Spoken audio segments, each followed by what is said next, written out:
So, guys, I would like to thank you for being present in this space. There was a hiatus again of about 3 weeks between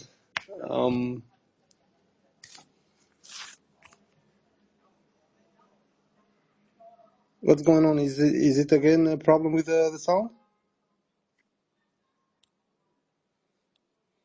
Oh, God damn it! God damn it!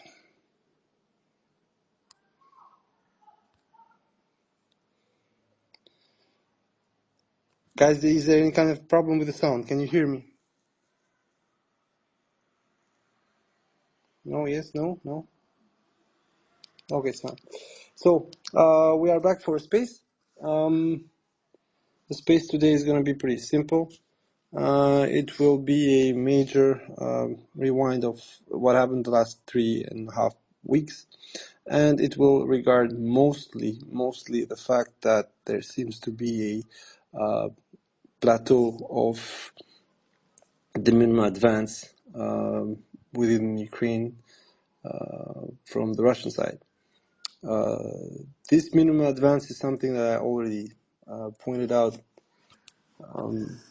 last month, and it means that right now the Russians have broken the code for at least 500 square kilometers per month, mostly a lot more actually, and I'm going to point out why actually it's a lot more, but for the moment the 550 per month is more than enough, given that the core issue for the Russians right now, which is clearing up Donbass, doesn't require that much. Clearing it up plus the buffer zone would require between 6,000 and 8,000 square kilometers, and you can see it if they go at 500 per month from May, June, July until the end of the year. We would be at 4,000 square kilometers from basically May to December, and 4,000 kilometers halfway from what they absolutely need to make a valid point. The issue, though, and this is where things get a lot more complicated, is that a part of that advance right now has nothing to do with the avowed goal of taking over the Donbass area. The advance that we're seeing right now still happen mostly in so-called garbage ground, garbage territory, and these territories were, as I pointed out before, mostly fill-ups for the actual crucial advancement. So first of all, we have a very recent push on Milovo in Kharkov Oblast, and a junction between the Russian border and the bridgehead over the Oskol, going towards the Kupiansk area. Those two actually have contributed roughly 50 square kilometers based on Cope State. I'm gonna probably make a rewind of this because this was part of something that I hinted last year in May 2024, with a caveat that it would require a sufficient allocation of forces, which Russians immediately stopped once they baited the Ukrainians to defend the Lipsy push and pressure, and then the Volchansk push and pressure. It was over. The Russians pulled enough Ukrainians to defend the area. This resulted what happened last year in the green light from the American side to allow the Ukrainians to strike with HIMARS and ATACMS, mostly HIMARS initially, because ATACMS followed up through Kursk. But yeah, Western weapons used towards the Russian territory itself, and it resulted in a couple of losses, but most important, as I said, it resulted in Ukrainians being extremely invested into this area and started to open the first gaps to the Ukrainian defense, which then allowed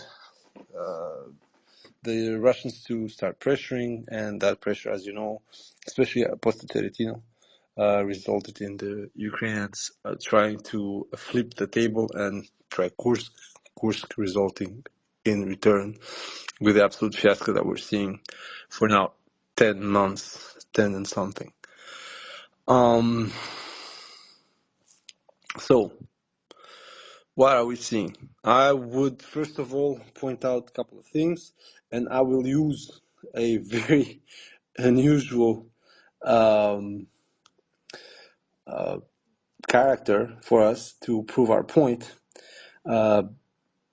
Keep in mind, the screenshots I'm going to post right now are in German, and it's very normal. You're going to understand whose screenshots I'm posting. So Jihadi Julian has, for now 18 months, been screaming from the rooftops that Ukraine is losing the war, and that what is being sold by the Ukrainian leadership is just bollocks. Something we've said as well, this is nothing new, but Julian Rybka is understanding the problem here. And the problem is that whatever happens with the Ukrainians right now, they are, unlike the beginning of the war, where it was like kind of 50-50, they would say you have the truth and the rest, okay, they wouldn't say. And we're discovering this through a very uncanny source, which is their own coordination center for missing in action and prisoners of war, where this is a new hobby of mine. I'm checking the pictures, and the group pictures that they're doing, the coordination center is doing with families of missing in action, deceased, or prisoners of war. And the families come with banners. So one of the things I discovered recently is that Krinky, instead of having slightly less than 800 missing in action, or slightly more, it doesn't really matter, actually 1,200 plus missing in action. And there were only two naval infantry brigades or marine brigades, as was surmised by, I think it was Ukrainska Pravda article. There were 5. And these come from the coordination center themselves. I mean, like, I'm not inventing this shit. The Telegram channel of these guys just point out the 34, 35, 36, 37, 39 naval infantry brigades had representatives of the families meeting with the coordination center and asking questions, where are our guys? And I made the joke that one of the flags could read Krinky Ukraine catastrophe. And of course it was such. Krinky, for instance, now that we're doing this calculus, it's really macabre, because for 2.5 square kilometers that the Ukraine managed to hold for maybe a month and a half, they lost, all included, about 1,600 people, of which we know through various ways. So in this case, the missing in action from the families and the coordination center, and also the killed in action due to both the coordination center but also other sources. So it's like 650 plus dead per square kilometer. Like, just let this sink in. The Ukrainians were ready to sacrifice over 600 people for 1 square kilometer, and still lose it at the end. Now, I know I'm gonna hear from NAFOs. No NAFOs, like, the Russians are doing that in a certain sense. Just look at Bahmut, for instance. And I'm like, nowhere near there, because even if we point out the so-called leaks from the Wagner files, we are roughly at 19,000 allegedly for over 10 months, just like Krinky, more or less. And for, I think in total, somewhere around 900 square kilometers.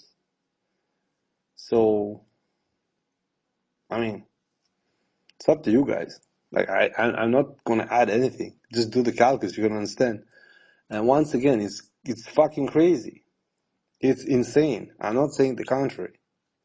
Even if it was 200 square kilometers, it's still going to be completely different from 1,600 for 2.5. And the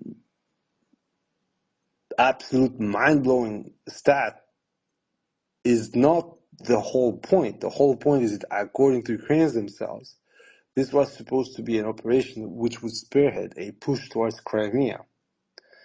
Like, just sit down, grab a glass of whatever is your poison, and think about it. These guys were going to push from Krinky to free Crimea. This is the madness I'm talking to you guys about. And this is why within the circle I've voiced recently, like, I'm tired. I'm not tired just because of things revolving around this attrition and grind and everything. And also telling you guys this is going to happen, and it happens either right away or it boils down to what I said or what we said with the group. But in the case of, for instance, Milove, it's something that we spoke about over a year ago in May 2024. And as I said, this was contextual link to the Russians putting more people. So actually, instead of putting, like, I don't know, 5,000 to 10,000, they would put 20,000 to 30,000. They never did that. Once they baited the Ukrainians, they just bailed. And there were losses on both sides. That's not a problem. I don't, you know that Timur Criminal is not going to shy out of the losses. We're going to tackle the losses, explain them, and then return them. So the other side can also understand that you have to always link your W's with the alleged L's that you're selling to the people. And this is what the Ukrainians have stopped doing. Initially, as I said, they would make this reference. And then you would understand that Russians were not in a good place in 2022. Although there were some, I'm saying, strategic successes, like the cutoff of the south is what's winning the war for Russia right now.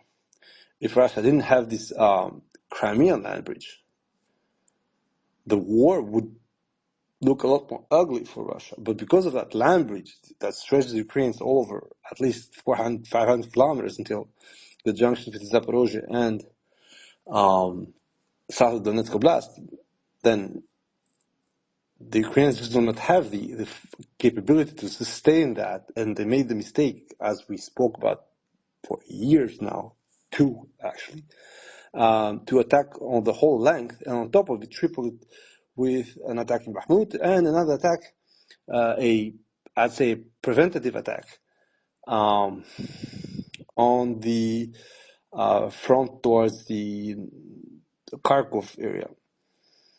So, yeah, at the end, what happened is that they didn't have enough forces, and it fizzled out everywhere. Russians were prepared; they had the number.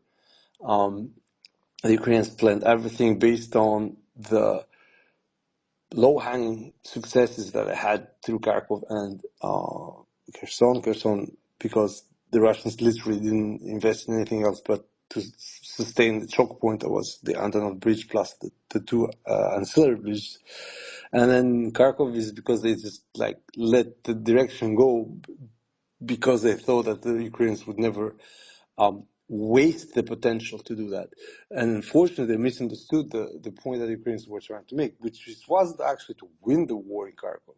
What they tried to do in Kharkov was to bludgeon the Russians and send them in this, I'd say, self-sustaining, dooming spin, which would then, unravel the Russian strategy and approach to the war. Unfortunately, the Russians had already foreseen this in a certain way. And I think the cynical calculus was that, okay, we're going to see how it goes in Kharkov. And even if we get beaten back, it's not a big deal because Kharkov is right there. Losing Zaporozhye, however, you would need to still attack from Donetsk, and you were not making a lot of headway as you were Russian between 22 and 23. We remember Marinka, we remember Ugledar, and we will go back there. But the problem is that given that the Ukrainians had been focused on this kind of war with Russia, where the Russians were looking stupid or careless, the whole point was that these guys are going to do the same. And initially, I thought it was a joke. I really thought that the Ukrainians were not planning to scare the Russians off with whatever fucking weapons they're going to find. Leopards, Abrams, whatever. But actually, after we heard from everybody, this was allegedly the plan.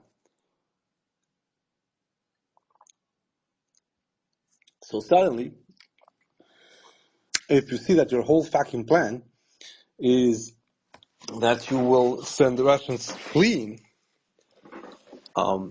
in terror due to you advancing with fancy Western weapons, then you fully understand that the commitment on the Ukrainian side wasn't actually to win the war militarily, but also enhance your military victory through quote-unquote propaganda. And this is something that we spoke about in the thread of January 25 of this year, that was analyzing the mistakes and the short-sightedness of Tatarigami as a representative of the Ukrainian Western thinking when it came to the war.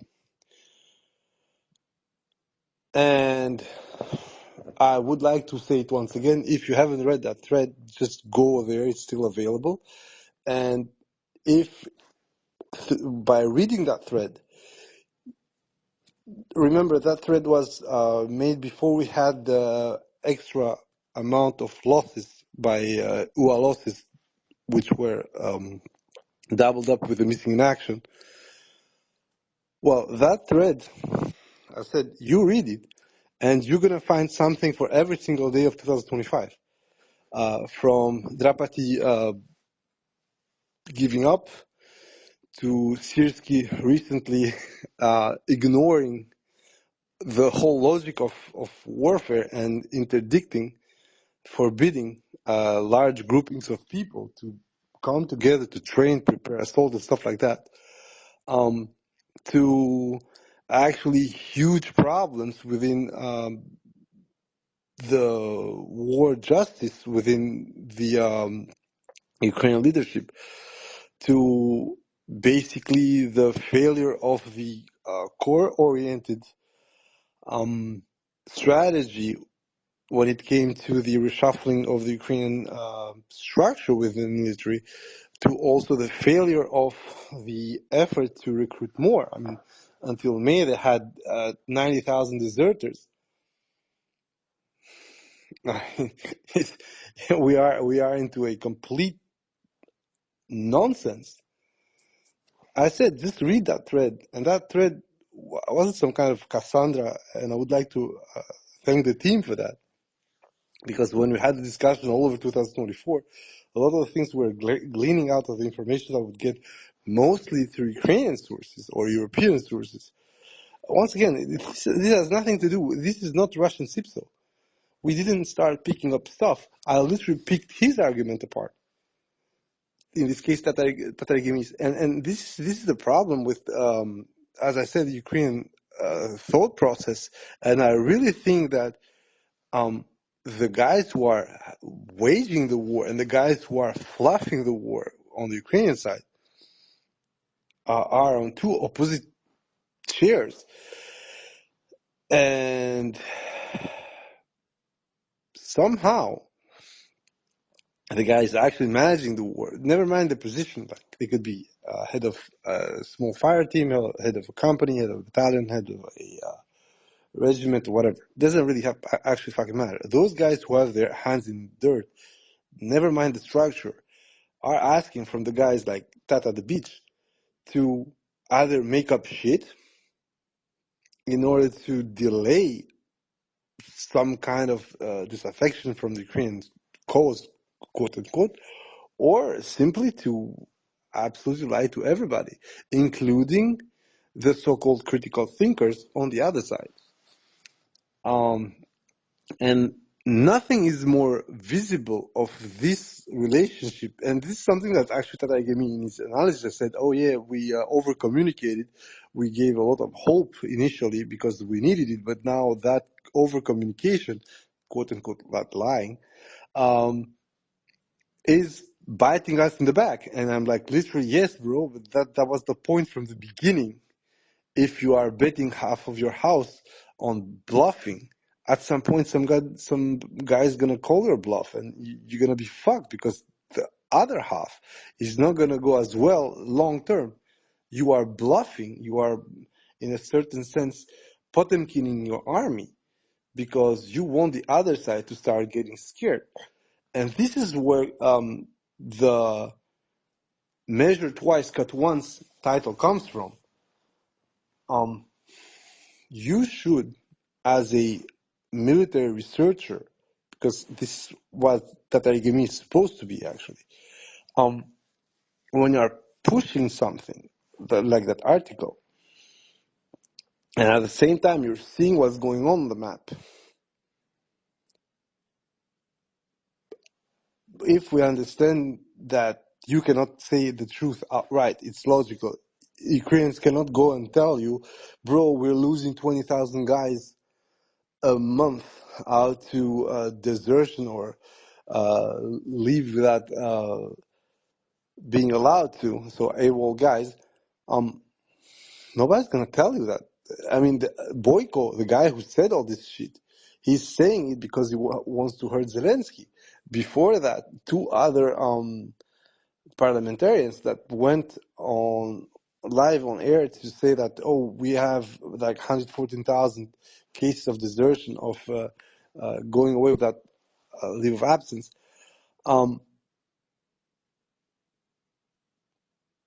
Those guys as well, they wanted to pressure Zelensky on the interior, and it just didn't happen.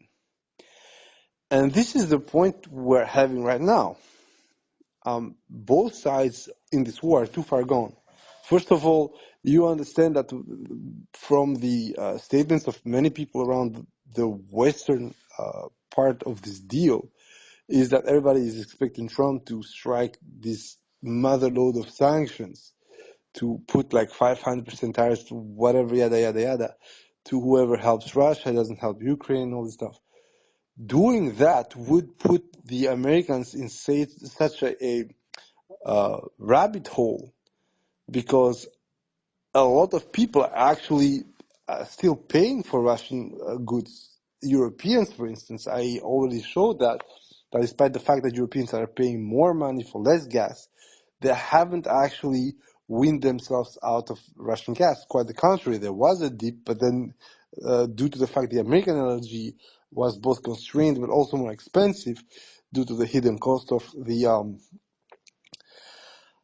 investment in order to actually be a taker of LNG. With the Russians, you had the gas pipelines, everything was pressurized, you went through a pipeline, and then you had the secondary network of distribution. With the Americans, or the LNG in general, you're going to grab your liquefied gas in America through a LNG carrier, and then you need a terminal to actually pump it out and re-liquefy it and then transport it through where you need to actually use it. But the cost of that, all these terminals, for instance, the Germans started to invest on, are not cheap. So what's going on is that you made this fucking €1 billion investment, and you're receiving gas that is, okay, not the cheapest, but still is way better than having to pay $300 per unit, as it was at the peak of 2022. But anyway, this isn't actually not. As I said, Europeans are paying factually more for less gas. And a big part of that is because you have these investments that are already there that the companies need to recoup. And that's why instead of America having replaced Russia, actually Norway was, quote unquote, replaced Russia, given that Norway does a lot of pipe gas sales. So, as I said, suddenly the same kind of logic applies also to the Ukrainians, where despite the help that they will receive from the West still pays a lot more money to the Russians per year for gas and oil products than they actually donate to Ukraine. So what the West is doing is they're paying Russia and having them churn rubles through the FX exchange, reinforcing the ruble or reinforcing the Russian government when the ruble goes down, because usually the oil prices are good enough in order for the Russians to actually glean more rubles for their sales. So when all this is said and done, you are understanding that the biggest problem for this war right now is that both sides are so intertwined as a business, and it's logical. I mean, for fuck's sake, except for America and Canada, most of the Russian haters, the guys who are actually pushing the Ukrainians to suicide while fighting Russia, are Europeans. And so basically the connection with the Russians is there, despite every bullshit that's being said right now. So you have this dichotomy, as I said, when the West pays more, but at the same time the West would like the US to actually strike a fuck ton of sanctions, of which they're going to be suffering as well, because like you are sustaining Russia by buying LNG oil directly or through a proxy or a third party. It doesn't actually matter. So once again, the sanction logic is not going to be as extensive as it's going to probably create problems, but like right now we are not there. And one of the statistics we're hearing is that 40% of manpower for the Ukrainian economy is gone. Either they are fighting, either they are out of the country.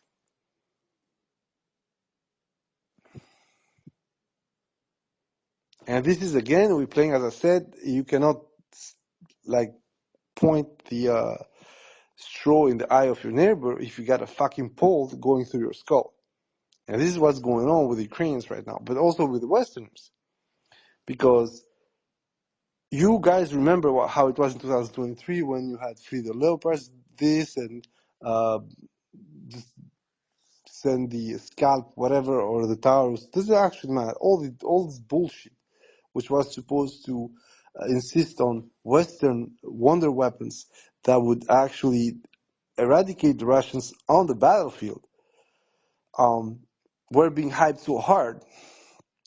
And based on what I called in May 2023, a triple issue, which had to do with how the Americans, that the Ukrainians managed their own war, their war propaganda, but also how the Americans, due to this relationship with the Ukrainians, had their vision of the Russians perverted, at least on the upper echelon of their political and military elite, which either willingly misled the political wing or unwillingly got misled by the Ukrainians and then infected the American leadership. But in any case, the American leadership as it stood had everything to gain. Doesn't matter how much they got lied upon or how much they're fainted to be lied upon by the Ukrainians. What I mean by this is that for Biden, for as long as he didn't need to put his soldiers on the line, having piggers die but tell him that they're winning was in a certain sense a win-win, because on one side he had a very tame customer, or so he thought, with Zelensky, and on the other side, well, he was killing Russians, so he was, in his opinion, facilitating the pivot to Asia if Russia was beaten. And now more recently we've seen that allegedly the Chinese Minister of Foreign Affairs said that we cannot let the Russians fall because then we would be isolated against America. This is something that Timur Criminal has told you for 2022. It's not magic, it's not a brain take, it's logical. The moment you're going to see this as a domino, you beat Russia, Russia's in turmoil, you turn them around, and suddenly, well, Russia's going to help the Americans take on China. And, I mean, if you want to see something, just look how Japan and Korea turned out. Especially the Japanese got nuked by the Americans, but they are now very obedient dogs. And at the same time, just look how Germany turned after a few years after the end of World War II, with Western Germany suddenly being tricked into something that it was, partially, of course, because only a few Nazis were reinstated back in order for the Germans to be anti-communist to the fucking hilt. But that's another story. So, in this case, the issue, though, is that in 2023, you could make that mistake if you were Ukraine. So you could mislead the Americans and fail your counter. It didn't actually matter, because at the end, the damage done to the Russian line, if nothing would have changed, would still be rather important. Once again, if nothing would have happened, so basically what happened right away in October, the Russians started the Avdiivka offensive. They also started to grab land all over the line that had lost in Zapo, in the small hook of Kherson area with Krinky and all that stuff, and also around the central Donetsk part, and also up north in Kharkov. Now, why am I saying all this? I'm saying all this because I pointed this out already since March, April 2025. You could see a concerted effort to start stalling Russian advances by either obfuscating the tempo and the process of it.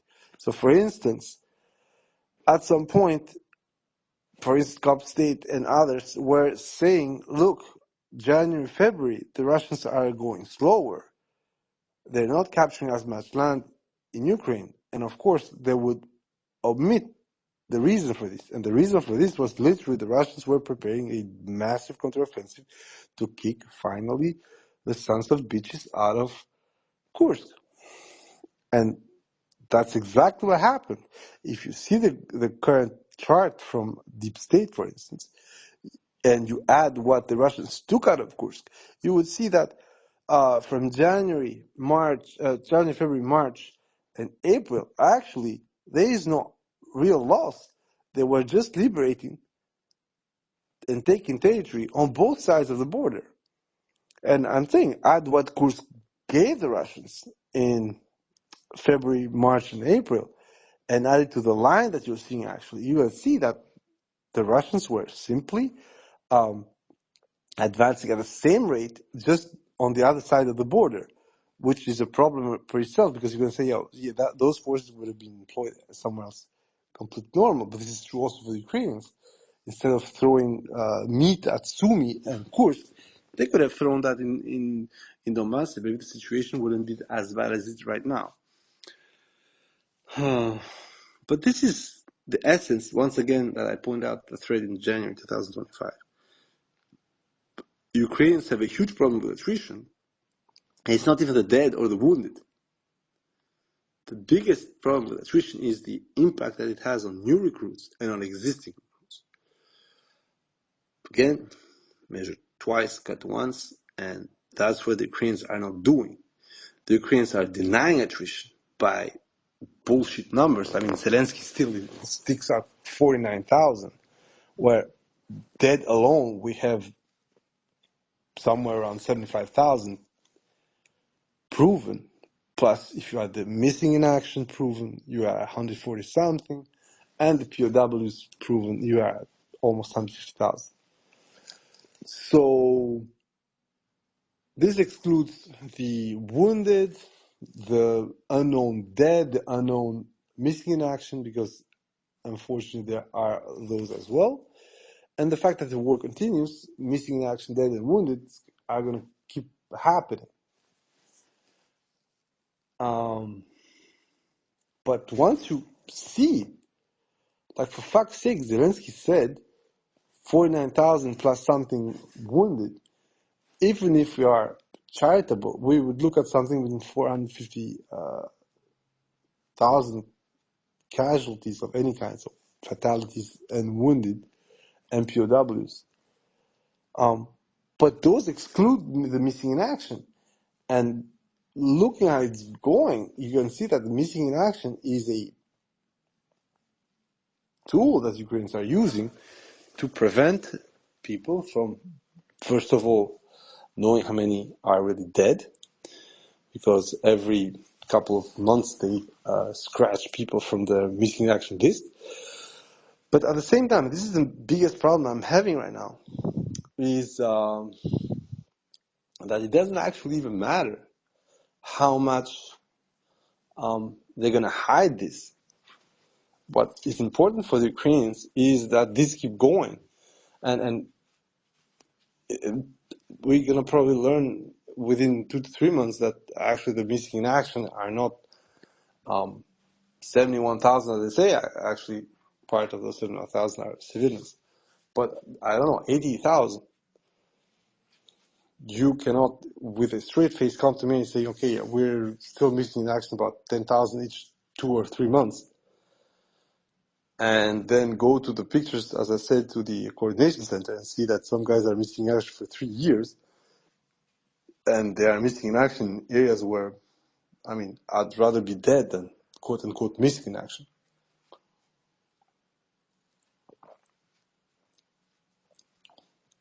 But this is not the most important part. Once again, the attrition is the main enemy of the Ukrainian side, because they're a smaller party in this war, although when they line up against the Russians at the front line, you don't see that. Because of many issues that the front line has right now on both sides. For instance, one of the things that was the baseline for this war after the 3-4 first months, which is that it became slowly but surely a company war, which means that the most common units you're going to see maneuvering were the company level. So it is some kind of micro war. However, you have all these macro combat happening on multiple areas, which at the end make from this company war a rather larger war with huge losses for Western standards, so for both sides.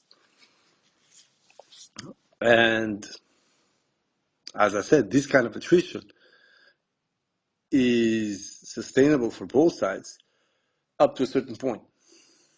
And that's why we, as I said, we end up with numbers like 40% of the manpower gone, male manpower gone, on Ukrainian side. And on the other side, we have the Russians having also manpower shortages.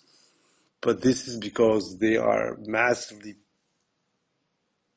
transforming the economy for the war, with all the other troubles that you have, the overheating and generally a process of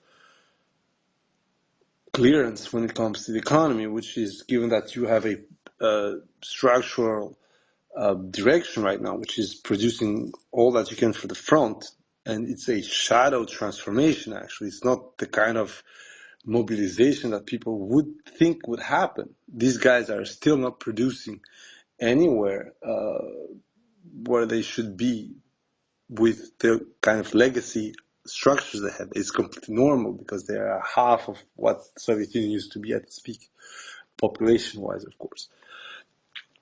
And this leads to the fact that this kind of small war with a lot of gaps or a lot of moments of failure. So you got a Russian advance that goes farther enough, and then they get cornered by drones and whatnot.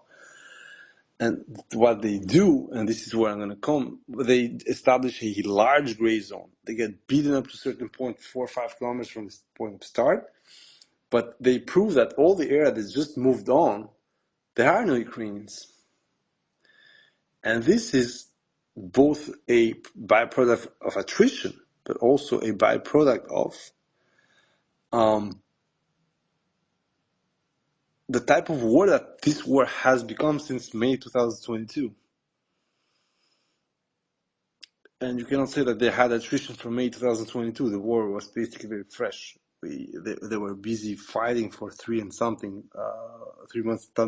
weeks. So once you start understanding this, you start thinking of this war in a completely different term.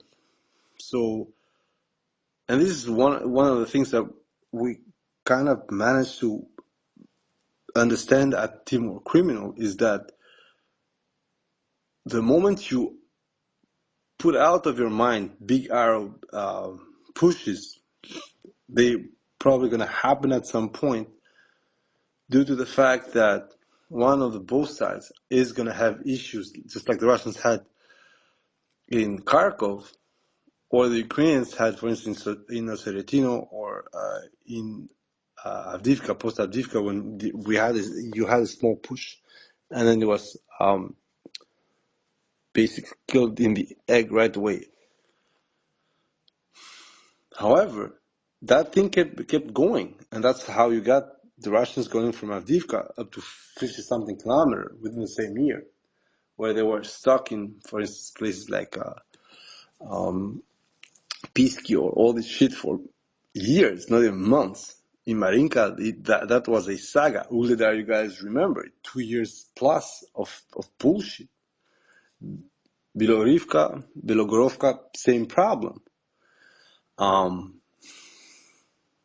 We have Kamyansk, for instance, as also the same thing. And of course, there's an explanation given the position and how things are turning. But, I mean, it's slow. It's a process. And the problem with the way it's going is that the side is going to break down. It's going to break down for good. Because, and we saw this in Kharkov. Kharkov is exactly that, is that the Russians were caught with their pants down. They had completely abandoned the direction when it came to troops and reinforcement. And then the gaps in the foundation and the wall were there. So it just took a small domino effect and everything was gone. And suddenly between 8,000 and 11,000 square kilometers were gone in Kharkov Oblast, which is huge, by the way. There is no way to sugarcoat this. But once again, as we're seeing right now, it didn't actually matter. Of course, there were lives lost and equipment lost and so on. But at the end, it didn't matter. The Russians didn't stop their offensive actions around Bakhmut. They actually went further. They kept going with it, and then they managed to get to where they wanted. And at the same time, they prepared the ground in southern Donetsk and in Zaporozhye and in the small areas of Kherson they were supposed to defend themselves, while, as I said, conducting a reshuffle, a re-equipment, and a limited mobilization, which, let's be honest, stopped the push in Kharkov and actually did the first large damage within the Ukrainian force generation. What Ukrainians had up to the end of 2022 was a huge pool of soldiers, of volunteers that joined because, well, the war was looking on the good side for the Ukrainians until then. The Russians, all they did is like liberate Lugansk Oblast, but Donetsk, Kharkov, well, it was going tits up very quickly. So already in March 2025, these guys were losing Chuguiv, all these places. And then in May, you had Kraken that did this operation going up to Stary Saltov.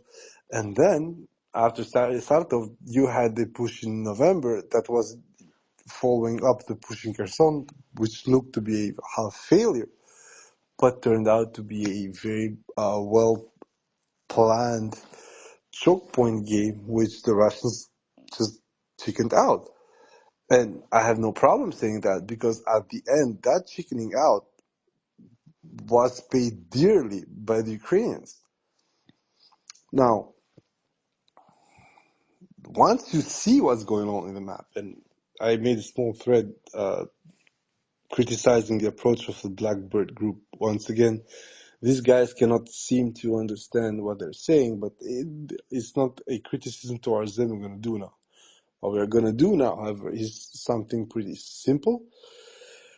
And just look at what was said 3 and something weeks ago, which was that the Russians were breaking at the seams everywhere. And on top of that, the biggest issue that Ukrainians were having is that now the Russians had smelled blood in that Pokrovsk-Konstantinovka seam, and they were going for it as fucking mad. If you check the most recent Cope State maps and also the logic around it, you would see, as I told you guys, Russians are right now, they are not going for the kill in Pokrovsk or Konstantinovka as it stands. What they're doing is trying to pressure the Ukrainians along the seam that they self-created. And that seam, as I said, is aiming at the two axes of replenishment. The axis that goes north from south towards Pokrovsk and Mirnograd, and the other one that goes also northeast to southwest towards Konstantinovka. You know how Zhuzhkovka, how the sister cities are laid, it's exactly that. And if we are starting to believe some reports, first of all, the Russians are pushing through Stupochki towards Konstantinovka, which, if you go back to the thread, as I said, is exactly what was sustained. At some point, the Russians are just going to push on the laterals and then going to attack the Ukrainians, not by flanking them, which they're still going to do. That's not the point. But when it will come to take over positions within Konstantinovka, they're going to go head on. Not because they're crazy, not because it's also easier, but because simply the Ukrainians are to the level right now when they will defend themselves contactless as a basis. Before, contactless was artillery hitting you 5-10 kilometers from the position you're going to attack. Now, the FPVs, due to both limitations but also smart planning, are going to keep you as far as possible. It's not the artillery where, you know, the artillery is going to barrage you and then bracket you under or over. But it's going to be with gaps. With the FPVs, those guys are going to hunt you even individually. They're not going to go for the big game if they can kill you. And on top of it, now the Ukrainians have a gamification of the kill chain, so the results, which means that suddenly, instead of being performant with the drones, what the guys are doing, they're going to start scoring points. And scoring points will mean that they're going to start taking the cheapest target and the easiest target because you can, quote unquote, farm them. And now, of course, with Madjar coming in, and it's like, okay, we're going to triple, quadruple, I don't know how many points they're going to give for Russian drone operators. But the problem is that in order to attain these drone operators, you will have to do with other means. So long-range artillery like HIMARS, or gliding bombs, as we've seen that they're producing pictures to try and neutralize Russian drone operators. But the problem with that, once again, is that you are not fighting the root cause of this problem. The root cause of this problem is that the Ukrainians started the FPV game. Actually, it's not exactly true. The first FPVs were used in June 2022 by the Russians, but that was like a very niche Sala project that didn't go anywhere simply because a lot cheaper FPVs, although they had some like kind of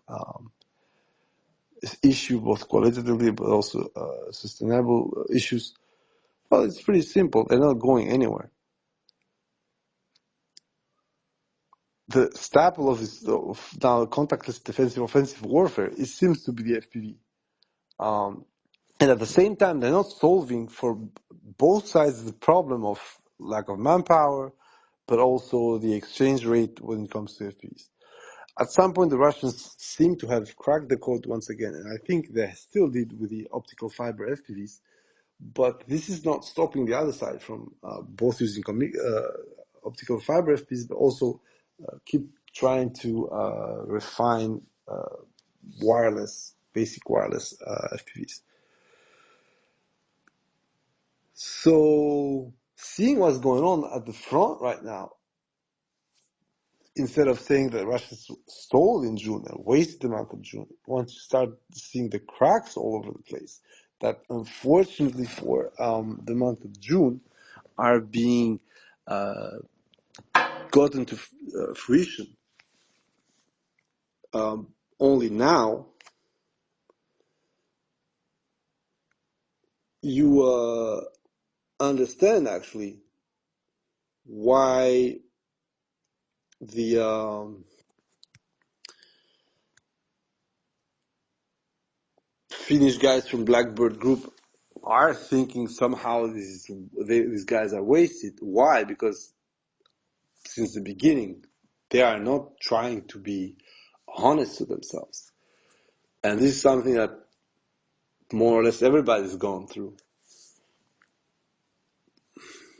And this is why I'm actually appalled that I need to post Julian Repke as a voice of reason when it comes to the Ukrainian side, because this guy was extremely adamant, and he still is extremely Russophobic. But when he sees a spade, he calls it a spade. With guys like Blackbird Group and everyone else, you don't see that. They're gonna still stop short of, telling it as it is.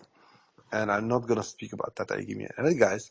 I'm just speaking for guys like Blackbird, and we had this discussion before. I actually even gone on them and said, guys, you are saying bullshit. We all remember Oceretino is not strategic, Avdiivka is not strategic. And then, okay, it has to be said that Blackbird had their doubts about Kursk. But there were no doubts to be had about Kursk. It was stupid, suicidal. And you guys that followed us had to work team more criminal.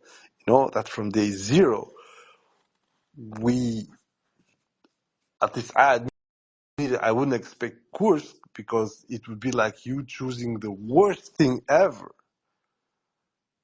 So there was no fucking justification in my mind of why you would do Kursk. However, as I said, I was perfectly expecting something before September. Otherwise, the trend would have gone completely balloony for them. They would lose everything and more in Donetsk. They didn't seem to be very well equipped. They didn't seem to be very well commanded and managed at the front line. And you had this collapse. For instance, we saw this rather large settlement of 17,000 inhabitants being taken in 3 days. And Ukrainians just getting creamed in that town, let's go like that, and just pulling back with losses. And you have the exact same thing right now. But this time, what we're hearing is a symphony of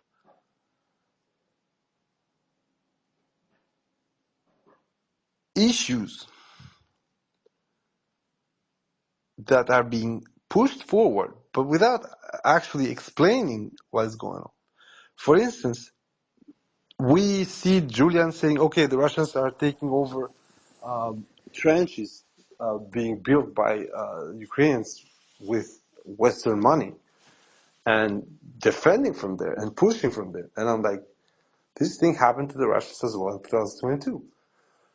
Okay, the fortifications were shit in Kharkov area, and they were like not super great in Kherson area, but due to the choke point and strangulation from the loss of the Antonovsky bridge and the ancillary bridges, the Russians were forced to pull out, and then whatever was there, the dugouts, the general layout of the defensive perimeter all over Kherson fell to the Ukrainians. And, I mean, that's war.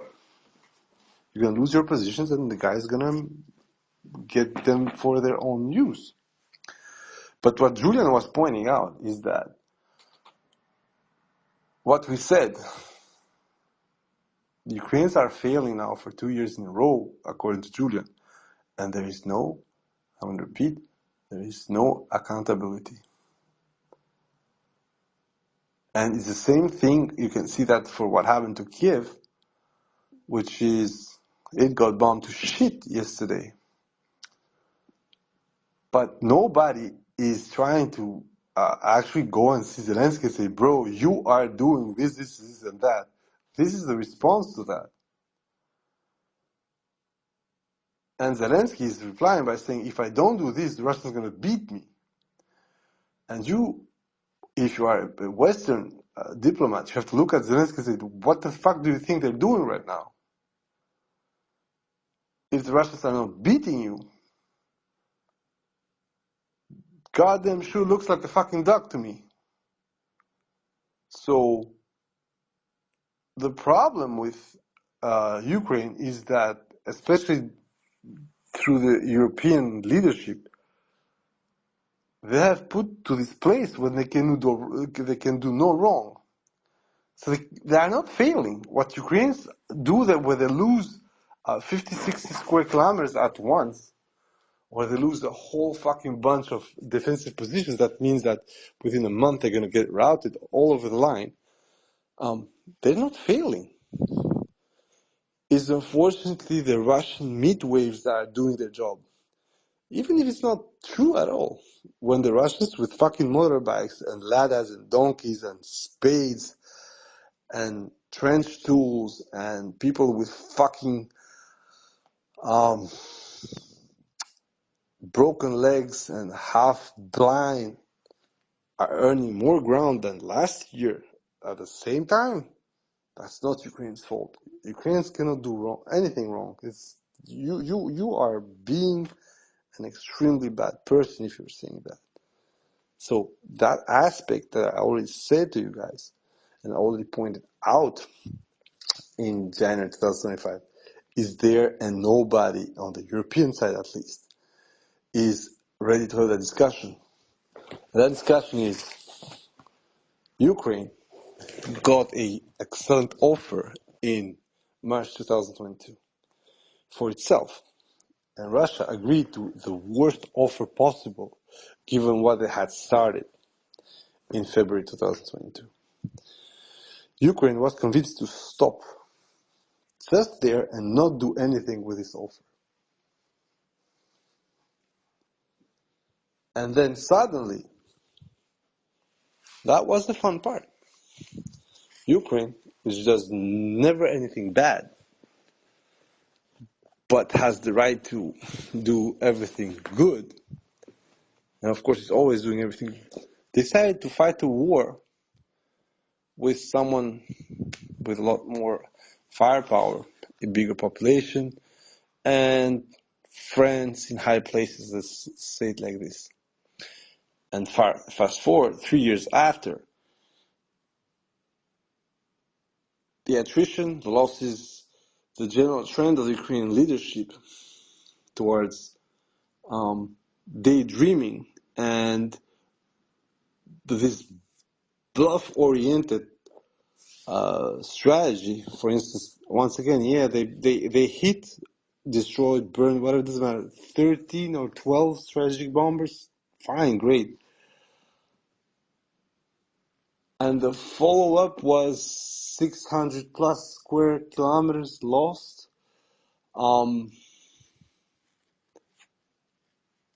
Kiev in rubbles.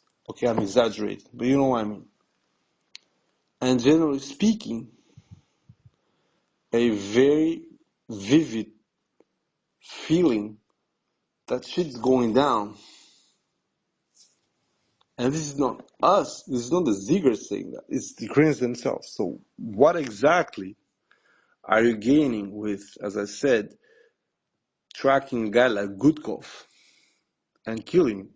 Of course he's a military man, so of course he's an objective. That's not the point. But why are you gonna fucking have an operation to kill one man who actually relies on the multiple guys under him, and his leadership goes not through, I said it's former rigidity, but this guy allowed the Talibanization of his unit. These guys literally cut off heads and Dracula the shit out of them at the crux between Sumy Oblast, Kharkov Oblast, Belgorod Oblast, and Kursk Oblast. You just went after a guy who humiliated you, a guy who, for all the jokes that were made over the 155th, kicked your ass out of Kursk. I understand the retribution, but it reeks, at least to me, as a admission of failure. Okay, we're gonna kill the head of... What was gonna fucking change? What do you think is gonna happen? That suddenly every single player at the 155th is gonna become illiterate and not know how to fucking waste you? This is one of the things that I've understood in this war, is that trying to kill the hierarchy, first of all, is not some kind of golden bullet. You're not killing a boss in some kind of video game. What you're doing mostly is making people angry, and in most cases, actually giving an optimal ratio to the conduct of war. If you put out every single general or high command officer that was killed on the Russian side and see how their brigade, regiment, or army functioned afterwards, well, I'd rather kept the old guys, you know.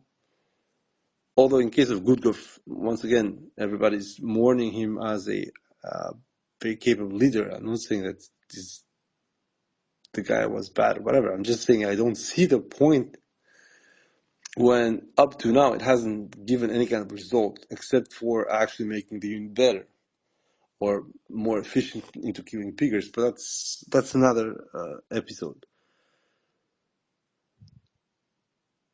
So to me, this reeks as, okay, we're gonna just lash out.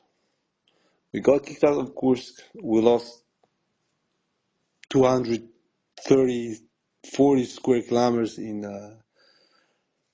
Sumy Oblast. And then what?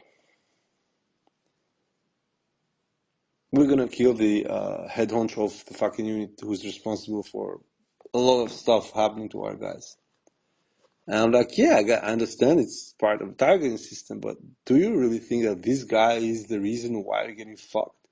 Don't you think that the reason why you're getting fucked is that this unit has started to do a rather good PR, and on top of it, the means afforded to this unit dwarf most of the Ukrainian units themselves. So, what exactly is going on here? Why you as Ukrainian leadership are so stupid and not being able to see how things work? For instance,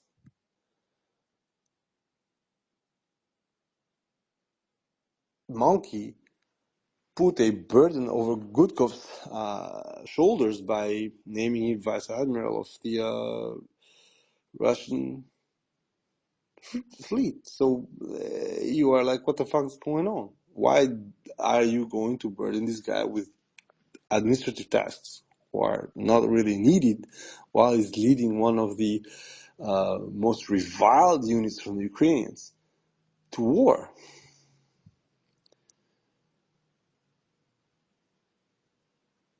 To me, I want to tell you guys, I understand that it looks like some kind of retribution and promotion, and it is a promotion because the guy got the rank of Major General. But at the end of the day, he just got burdened a little bit more with office shit, let's say it like this, with management stuff of a bunch of other units, which honestly he didn't need because he was still very busy in the Kursk area. But this principle, this logic, once again, I say, to me, it reeks that you don't understand how war works. It's not some kind of stratego party when, okay, you just took out, I don't know, a colonel or a general. No, what you did, as it stands right now, is that you actually just make the guy angrier. The guys behind him, under him, they're angry right now, and I think it's not gonna make it easier for the Ukrainians in the area of Sumy. For instance, we heard that I think almost half of the 225th battalion was missing in action or killed in the area of Sumy Oblast. So we are going to this point, as I said, where due to the absolute unaccountability of the Ukrainian leadership, stuff's going to happen, things are going to happen that nobody's going to actually be able to explain. For instance, there is a lot of hope about how the US is blocking interceptors for the Patriot batteries. And like these interceptors, as we are hearing about, they were like maybe a couple hundred. Allegedly, the Russians fire 500 plus in a couple of nights in a row over Kiev. So what exactly are you going to do with those 150 to 200 interceptors? And I know people are going to say, oh, but interceptors are not for these drones. They are for ballistic missiles, stuff like that. It's fine. No problem. I can absolutely understand that. But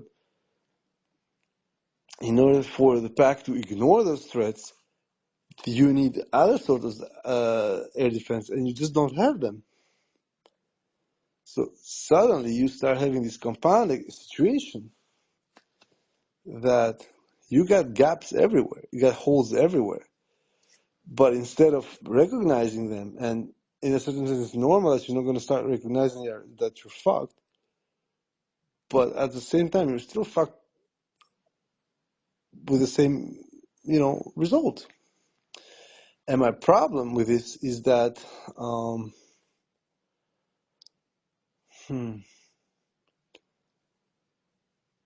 I don't care about figures in general, but to me it makes no sense to keep going like this with Zelensky. Like, as I said, they are breaking out of Chasiv Yar. They are taking over defensive positions with trenches and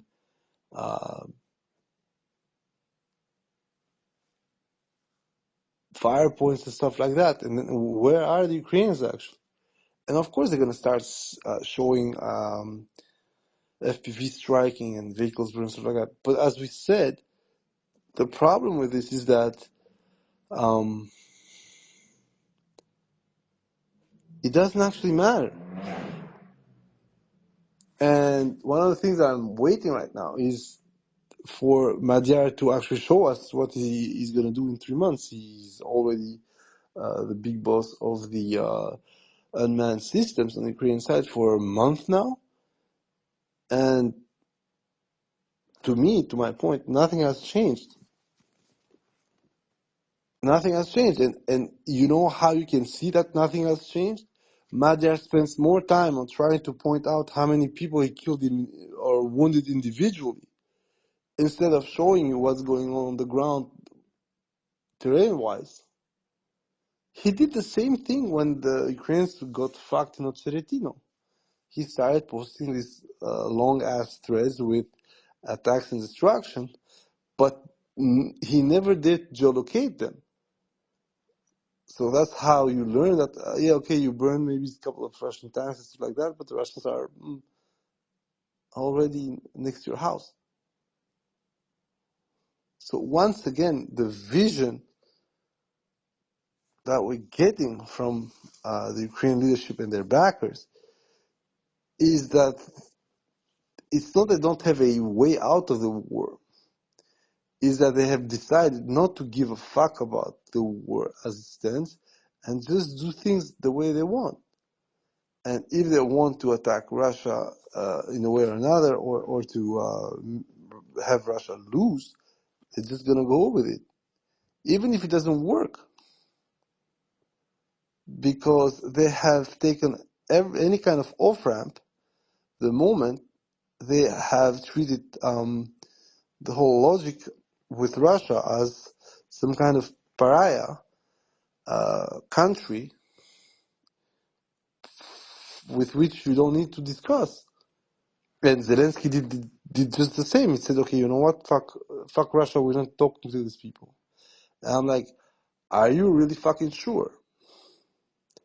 And of course, our friend in Ukraine is going to say, yeah, of course, Russians are bad. They're orcs, they're this, they're that. And I completely understand you getting beaten into a war by these guys and you're not happy about that. I'm not saying that it's a good thing to try to force Ukraine to recognize they're getting their asses kicked. But it is a good thing to say, listen, you guys, your method doesn't work.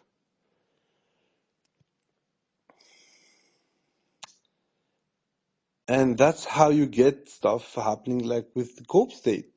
Cope State for 3-4 weeks was hiding behind gray areas and just not updating. And then suddenly he started to actually update stuff you cannot deny anymore. And you get these huge ass jumps of, as I said, maybe 300-400 square kilometers in 10 days. But the last 4 days, that's been completely nuts. What they've declared. They declared in average about 40 square kilometers per day. So I understand that big bunch of it is garbage, but also a big bunch of it is supposed to be gray zone. It's not. And once again, I said, once you do not force accountability on both sides, but in this case on Ukraine side, you're going to have this fiasco. And that thread that Tata pointed out before, when he said like, okay, we need this and that, yeah, Ukraine really need to try and have a ceasefire right now, lose as little territory as possible, and then actually reshuffle and redo everything, because the way things are going right now are ways that will just contribute to Ukraine being unable to actually go for round 3. Because at this point, this is the only solution for them, is to lose as little as possible right now, retrain, reform, find a way to get NATO within the country, and try a blitzkrieg.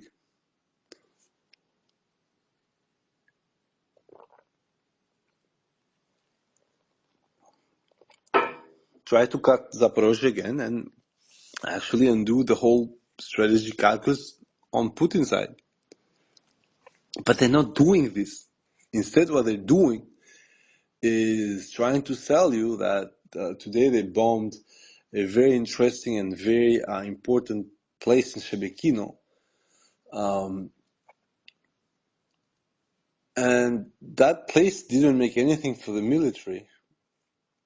It was apparently a fertilizer plant. Ukraine is reverting to what they did from the beginning, only on a smaller scale, which is just lash out. Ukraine is lashing out to Russia because they're losing. And Ukraine is trying to do stuff when they're trying to take out key people, because that's how their view of Russia is. And I have this fear that this view of Russia is mostly actually the way Ukraine sees itself. So suddenly, Ukraine is to the point where most of their tactical innovation, as it stands right now, is literally Russian induced. The bike pushes, the attempts to actually go around their situational issues. So basically, instead of actually accepting, as I said, the situation, okay, this war right now, at least this round is lost. Just let's pull back of this as scaf as possible, and then try to get it another way. In a certain sense, Ukraine should take example on Azerbaijan, how they did the Karabakh thing. But in order to do that, the people to convince, let's say it like this, are going to be a lot more numerous. And the logic for that is also that when it comes to Ukraine itself, I think, as I said, the guys at the front line, they know exactly the numbers. And they absolutely understand why the numbers are bad. And when it comes to that, when you understand that the failure of multiple units is not some kind of bad luck, it's a feature, then you have that issue that you have at that point to put yourself into a discussion and say, okay, I'm doing something wrong here, someone needs to help me. And so far there hasn't been no help. Instead, Ukraine is continuing to do what I said more and more, which is harassment tactics, stuff that tends to provoke a strong emotion. So gore videos, when we go with Magyar, the guy is filming individual pickups and stuff like that. So you're like, what exactly is this? What's the point of all this? Like, why, you go to some place and you're just an ass.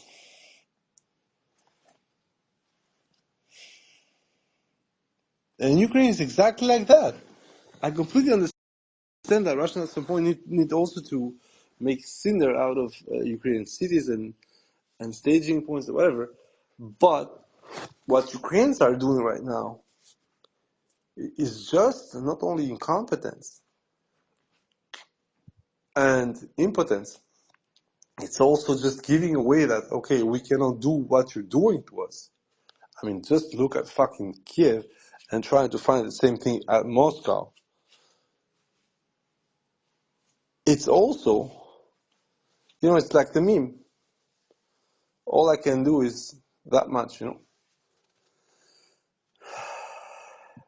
But instead of understanding that these are mosquito bites, but also they are not what the Ukrainians are saying they are, the West just keep going with this. At least Europeans are feeding this frenzy, which means that at the end of the day,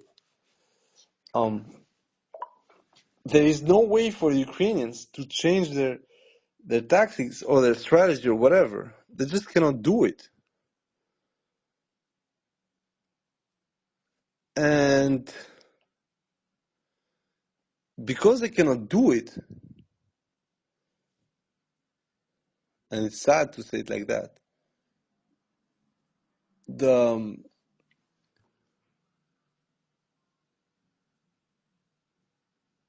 Ukrainians, as we see it, are just trying to get a lot of things not under control as we see them. They are trying to get a lot of things under control as, quote unquote, they feel them, which is absolutely crazy. I need to tell you guys, it's absolutely nonsense. I'm very scared of what I'm uh, feeling and hearing, in the sense that there is nothing that's stopping guys like Budanov or the Neanderthal idiot Maliuk from completely wasting a lot of people, equipment, and capital, and also human and craftsmanship to nothing. Like, okay, for fuck's sake, you hit all the strategic bombers. What did it change? Oh, Russia's gonna have. They don't need 40 strategic bombers to bomb the shit out of you.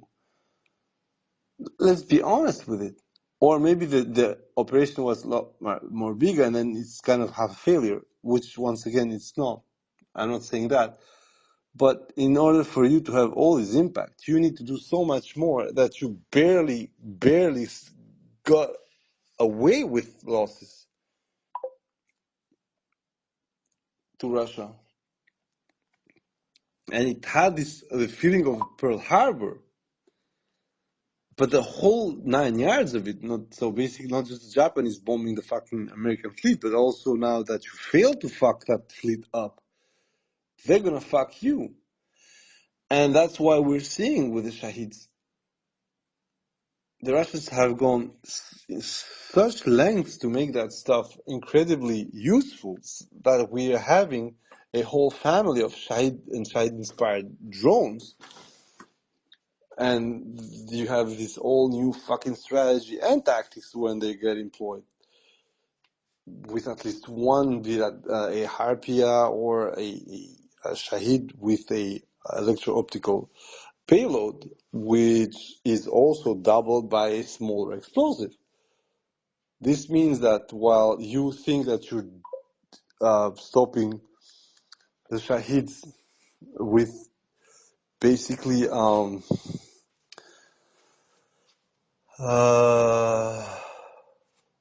electronic warfare, you got one little guy who is logged into your cell towers, who is filling the area, and who is allowing the Russians to actually correct the GPS data.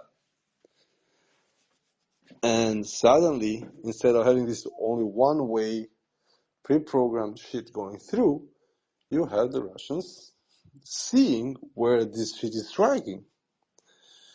And this is such a game changer because it's so deep within Ukrainian defenses that the only way the Ukrainians have been able to replicate this somehow is to equip their loot, their rubakas, all that stuff with Starlink dishes, which is also another problem because technically Starlink doesn't have service in Russia, so the dishes need to be spoofed and stuff like that, but that's something else. And then raise both the cost, but also the issue when it comes to how many Starlinks you're gonna fucking need if you're gonna use all this stuff to just destroy them in a one-way trip. So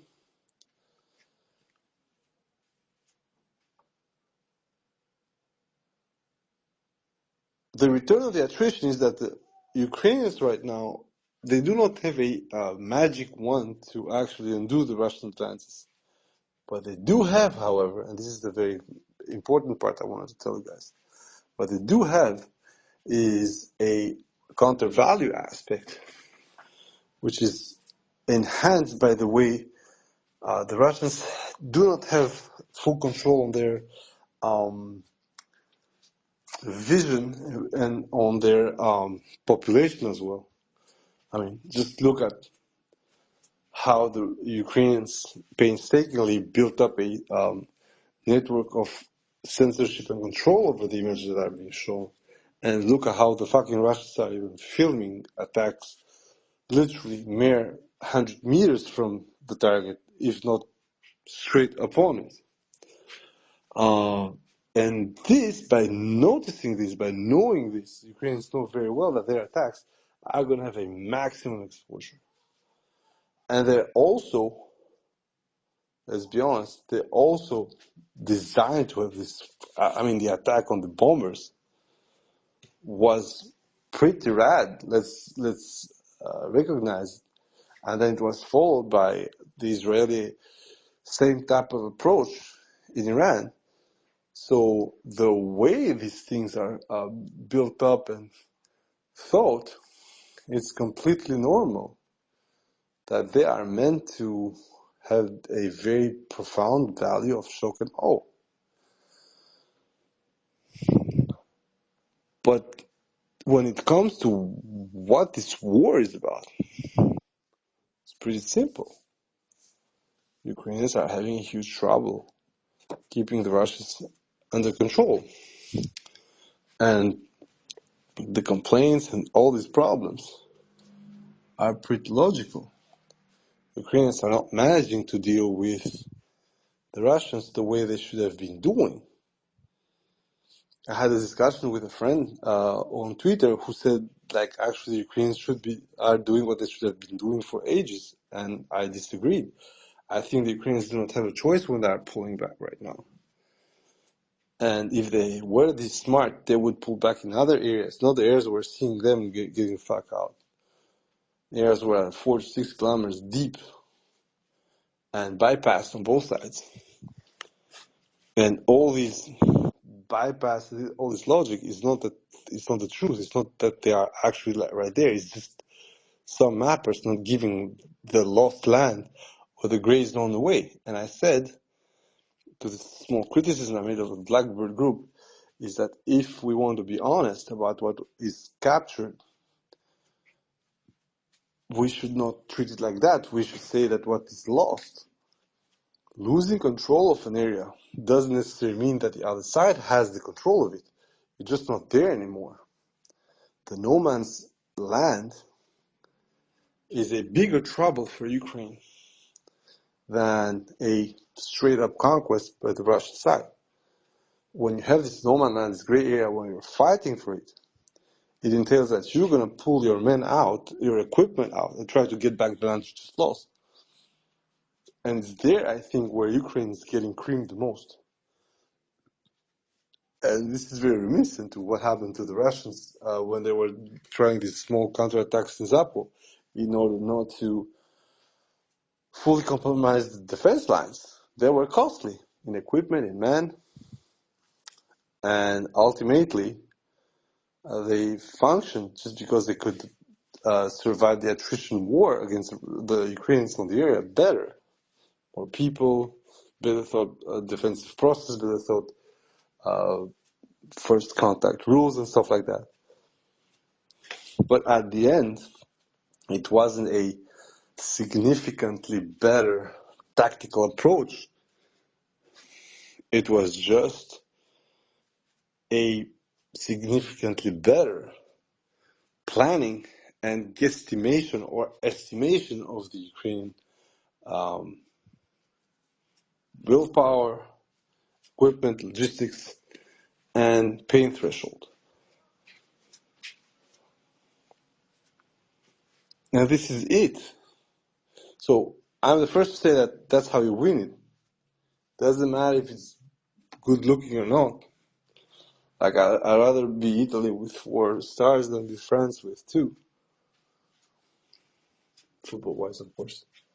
So once we're there, you need to understand how things work.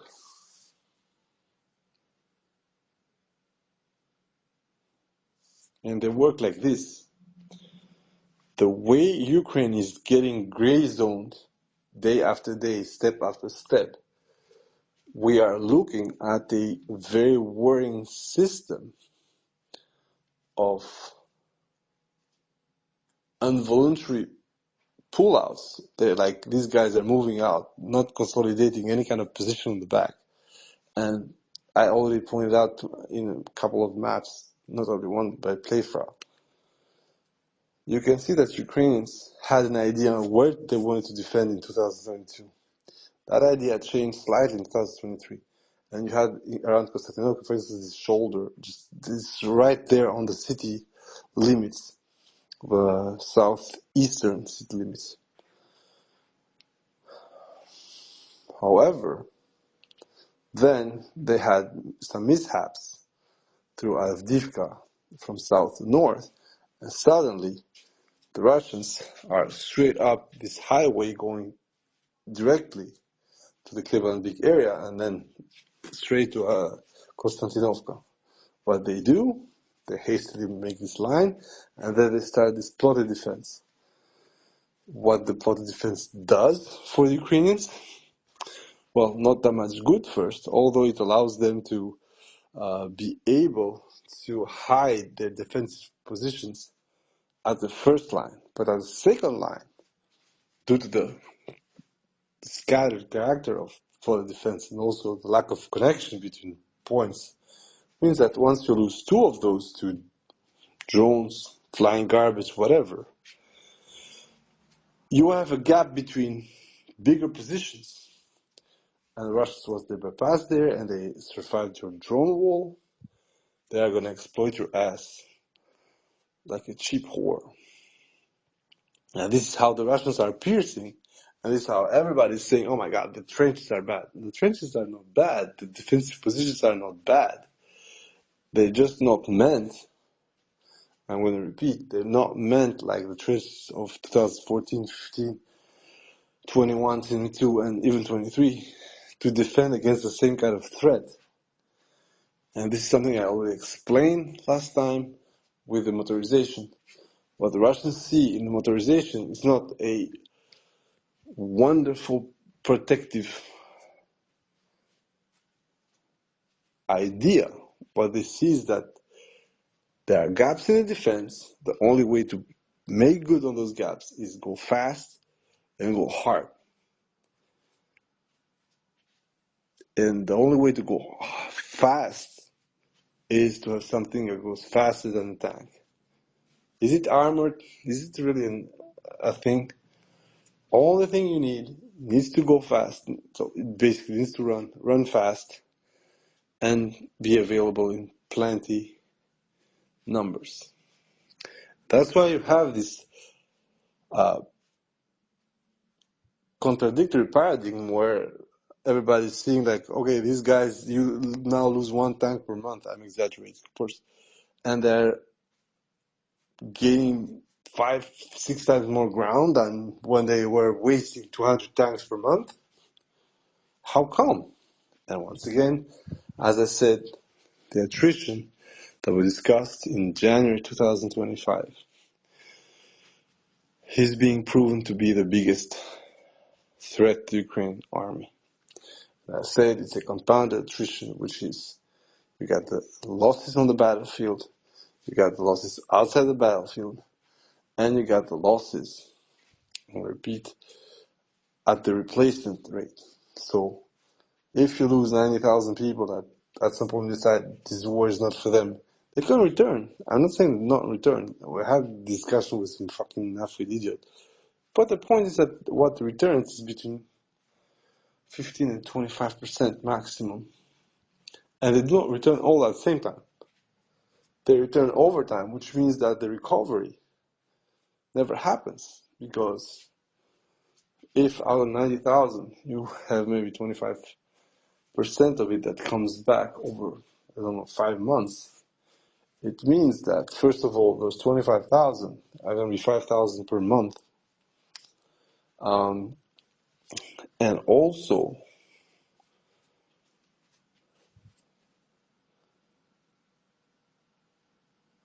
they come because they are specific promises made via law in this case, where they got maybe to choose wherever they want. Nobody's gonna actually let them choose whether they want to fucking serve, because the whole point is that they were fucking cannon fodder and they refused to be so. And what happens when that happens? Well, basically, your whole system doesn't work. If you need infantry but nobody wants to fight as infantry, you see the issue.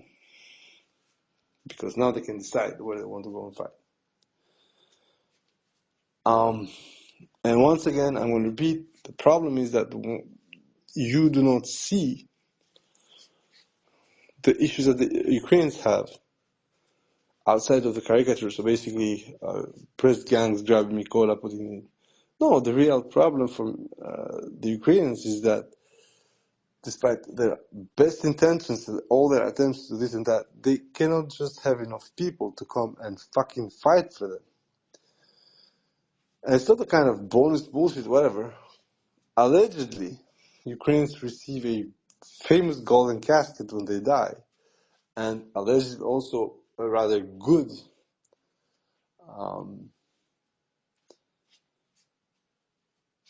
payment if they're maimed or severely wounded, although that has changed a little bit.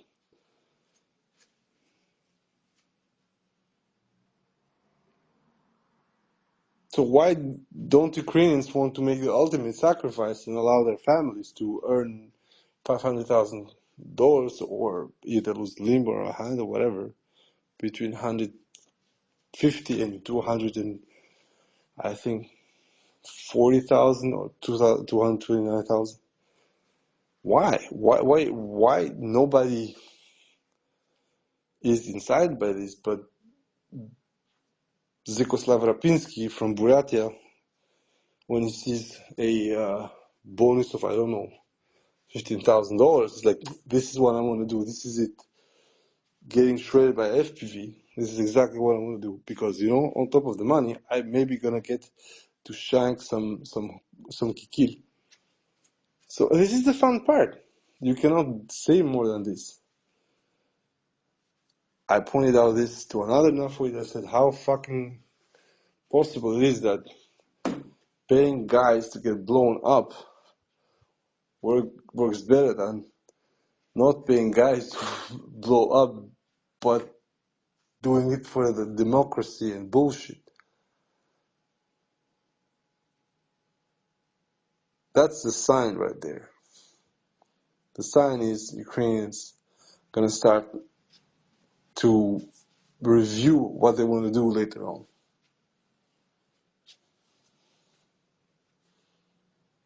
And my scare is that there is already there. That part is already there when Ukrainians have grown apathetic towards the war. Not because they would like the Russians to win, but simply because that attrition aspect is hurting them day by day to their daily lives. And this is the beauty of this. For a long time, people were saying that Russians are going to flounder, Russian systems going to just get blown away like a pack of cards. And yet, here we are, 3.5 years later, soon to be 3.5 years later, and it seems that the Russians are closer than ever to forcing the Ukrainians out of the Donbass in a way or another. And the Russians are closer than ever to prove everybody that the type of warfare you would need from this kind of endeavor, although it's going to be very difficult to replicate unless bigger powers go at it, you don't need to follow advice on what is operation art and how you should do stuff. What it proves, though, is that the Russians, and the Ukrainians as well, but the Russians, instead of being, no, thank God they're so stupid, no, they're actually pretty focused on what they're doing. It's just that they are, and they were paying the errors and the vision of a certain past, for which a certain past just took 30 years of colony for embezzlement and other kind of bullshit, as I'm speaking about Shoigu's pal Ivanov, which in my opinion was literally the epitome of what was wrong with the Russian military industrial complex in its relationship with the Russian military. And yeah, unfortunately, when it comes to that, Ukrainians do not seem to try and understand that the foe they're fighting against is not there by chance. That is indeed their big daddy. But instead of accepting that, what the Ukrainians keep doing so far is trying to have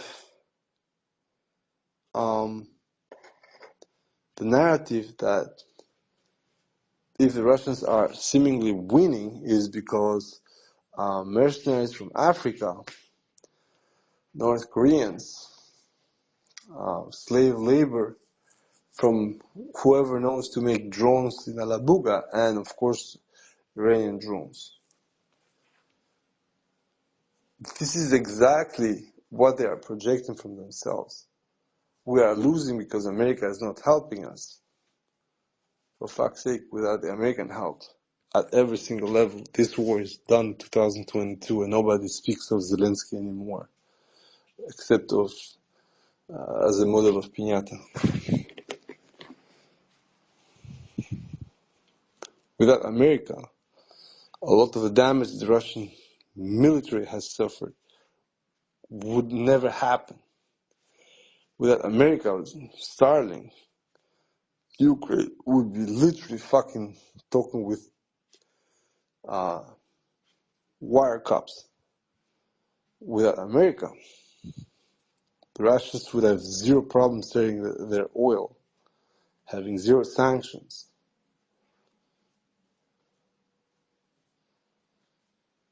And nobody would actually have this problem at all.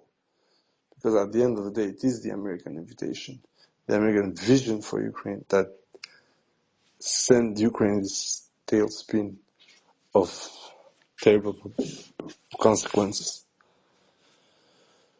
So, what next? Well, it's going to be pretty simple. As I said, we're seeing movement almost everywhere. It doesn't mean that this movement is going to be definitive or that is going to allow the destruction of large swaths of the Ukrainian military and so forth and so on. However, what it is allowing Russians to do is to choke the chicken or the pig, call it whatever you want to do, where it hurts the most. So, for instance, today, I don't know if you guys noticed, but the UNPK flew to Kryvyi Rog, which is over 70 kilometers from the front line right now, which means that the plane launches at least 20, 30 kilometers after it, so over 100 kilometers of flight. This, especially for areas around Zaporozhye, and the other bank of Kherson, means that a lot of people are going to die within 2 to 6 months of those areas without being able to do anything. And this performative strike on Kryvyi Rog today with that UNPK and also with grants and stuff like that clearly indicates that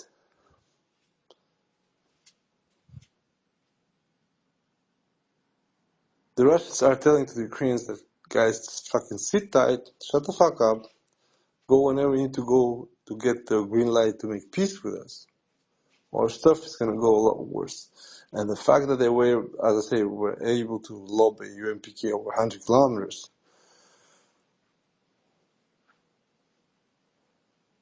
with a relative precision means that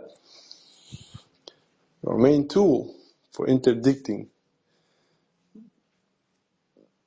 precise bombing on the Russian side is gone. It is gone. You can always try to ambush with the Patriots. I have no problem with that. I can completely go, go after the idea and say yes, it's gonna at some point it's gonna still work again. However, this means that unlike before, when you had this threshold between 30 and 50 kilometers behind the lock, which literally could expect a UMPK strike forever. Now the actual boundary, as we see with Krivoy, is up to 70 kilometers. If you go and pick the map, you have situations on, take Cope State because it's the finest part. You have situations in there when these extra long range cabs or MPKs are going to force the Ukrainians to abandon way bigger places than they have done so far. And the problem with this way of, looking at things is that you add a layer of shit to the shit that the Ukrainians already have. Remember a couple of things. Initially, Ukraine said that through its mobile groups, they would call the Shahids. Now we have Shahids literally shitting on Ukraine day and night. Where did the mobile groups go? Well, probably a good bunch of them went to the infantry. But remember then you had the APQS that was supposed to handle the Shahids and other kind of drones or cruise missiles. Where did it go? Okay, we can say, okay, because of Israel. And I would accept that, yeah, probably. But still. Then there were the interceptors. We're going to use interceptors to intercept Shahids and all this kind of stuff. And nothing is changing. The UMPK issue, the Shahid issue, actually everything is going worse. Most importantly, Iskander issue.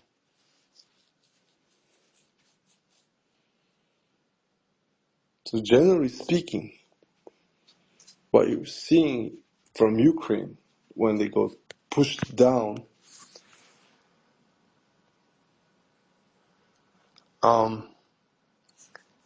is a rejection of the reality, and they replace it with their own reality. They shoot down 490 fucking Shahids.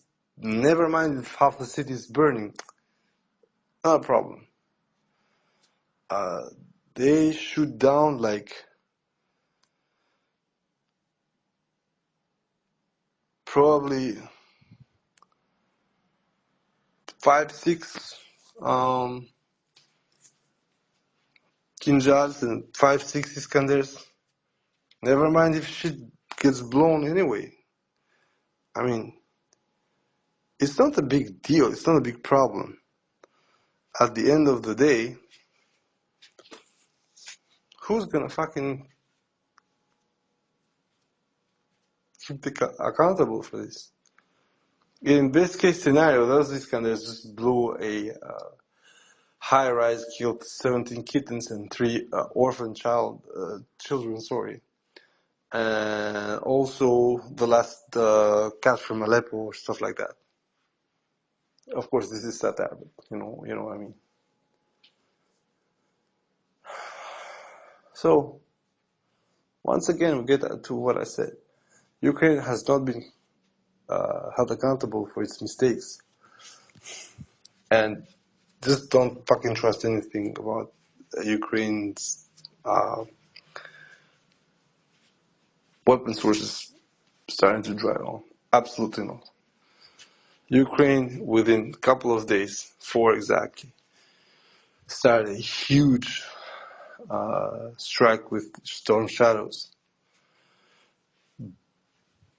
through roughly 6 to 8 atacams, including 4 that were targeted to the headquarters in Korenovo, where unfortunately Gudkov and at least 2 other officers died.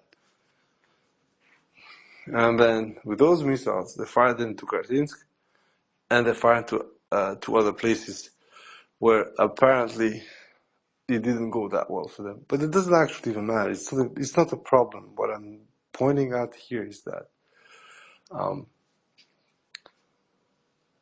the only way to keep Ukraine accountable so far is unfortunately Russian violence.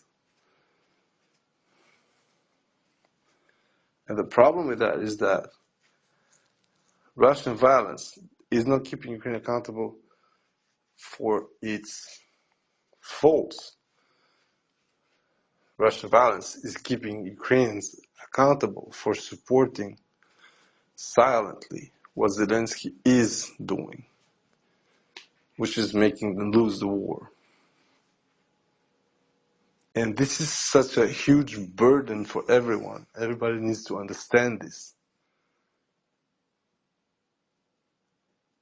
Instead of helping out Ukraine by not actually trying to at least nudge them into a direction where they would at least sit and say, okay, we're going to agree on Crimea for at least. No, what the Ukrainians are saying is that now, 1991 borders, Russia needs to pay this and that. And I understand that from their point of view, it's completely logical they would ask it. Nobody wants to lose something that's his. But once you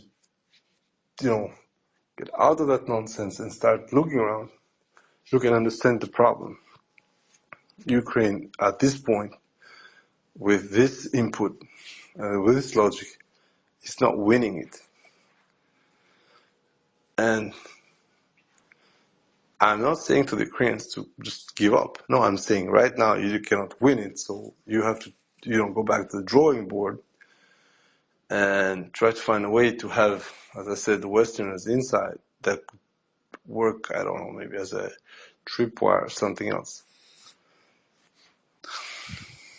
But Ukrainian leadership right now cannot do it because they would go to the same principle that Poroshenko went. And Poroshenko failed with his ATO.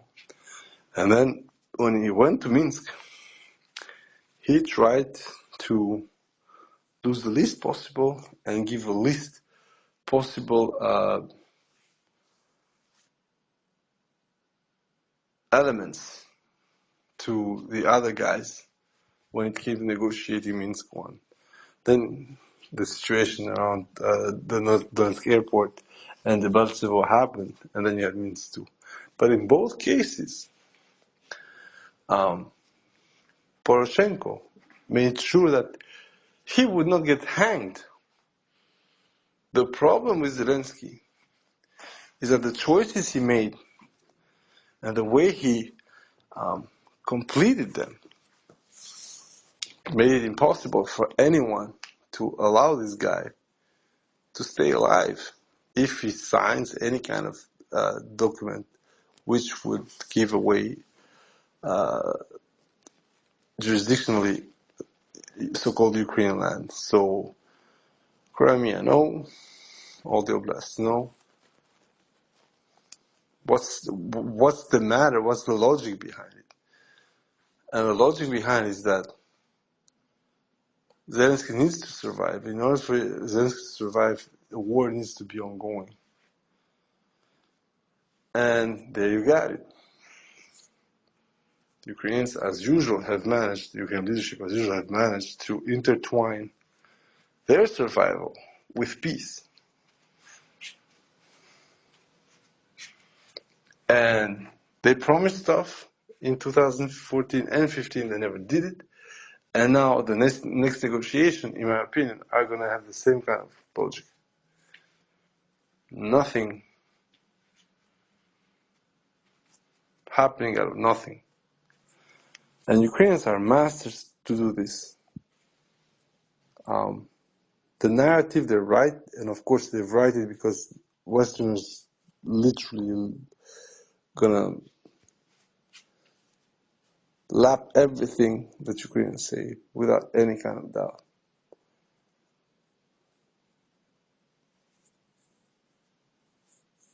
Now, as for the movements themselves, I mean, you can go straight to the Cope State map and start seeing why our friends at Cope State have a huge problem.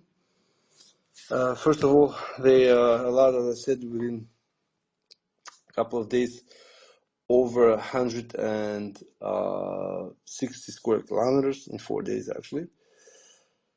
And once you start, as I said, analyzing the problem that they're having, is that they got multiple cauldrons popping out all over the Dnipropetrovsk Oblast direction, South Donetsk.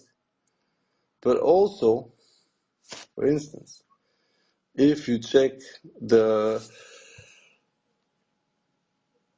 right hook from Koptivo to Razine direction, the rear of Novoekonomichne, some geolocations or some claims were from northern Novoekonomichne, which is right at the seam, the seams of Pokrovsk seam.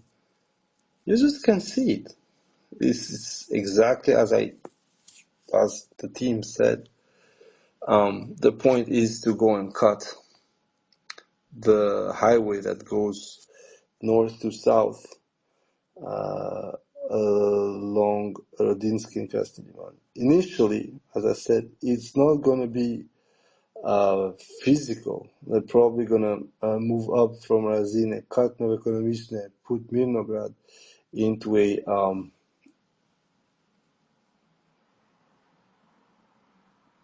tactical cauldron, let's say it like this, when they're going to be able to control the passages coming from Suvorove. And this is the funny part with the Russians when it comes to Mirnograd, is that from Razine to Rodinsky, you have 7 kilometers. So basically, you are already looking at FPV drama. But most importantly, if the Russians advance, not 7, but just at the seam between the two lakes, behind Novoekonomichne and the Tericom there, it's only 3 kilometers. It's flat. And the only thing you need to take care of is the 2 Tericoms that keep that passage defended. And it's very simple. Once the Russians are settling there, and I'm not even talking about taking Novoekonomichne, just settling behind between the 2 lakes east of Krasny Liman, you're done. It's over. There's nothing more to say. Because the first thing you're going to do from there is then push towards Krasny Liman, and you're going to be behind Mirnograd and Rodinsky.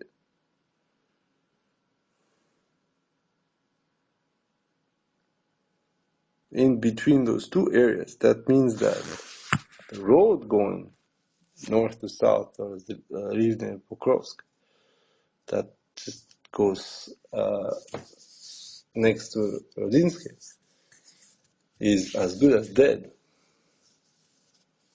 And that means that the whole angle that actually Cope State is giving them would force Ukrainians to go back to Rodinsky and have this huge gap between Rodinsky and Pokrovsk. Once that happens, I'm not saying that Pokrovsk is going to fall, but the situation in Pokrovsk itself is going to be one of the worst. And this going to prompt the Russians to bypass Kotlina, which they actually already are inside. Disregard the gray area, the green area that Cope State painted there. And the distance between Rodinsky and Krishna, and this is absolutely hilarious because I would never thought that the Russians are going to try that move before I saw the quote unquote the light.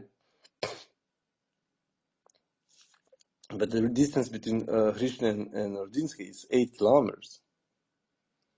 So once again, if the worst happens for the Ukrainians around Razine, in about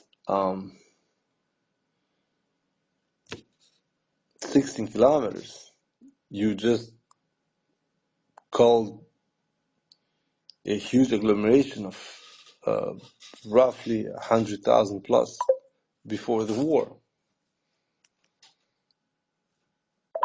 And I'm saying this not because this is the end of it. Actually, it's still a very small tactical movement, but that would just kill the whole war, because the boost that's going to be happening to this, the way that the Russians are going to see this maneuver, because they would be able to get the city without actually fighting for it.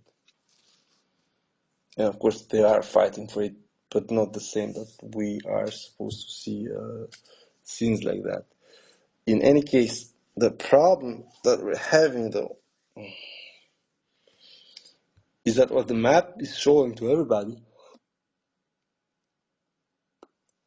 I'm talking about the deep state map.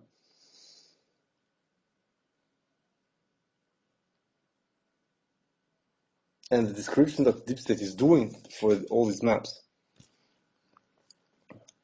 doesn't make sense. Like, deep state keeps going with its 500, 550, 400, doesn't really matter. Advance along the month.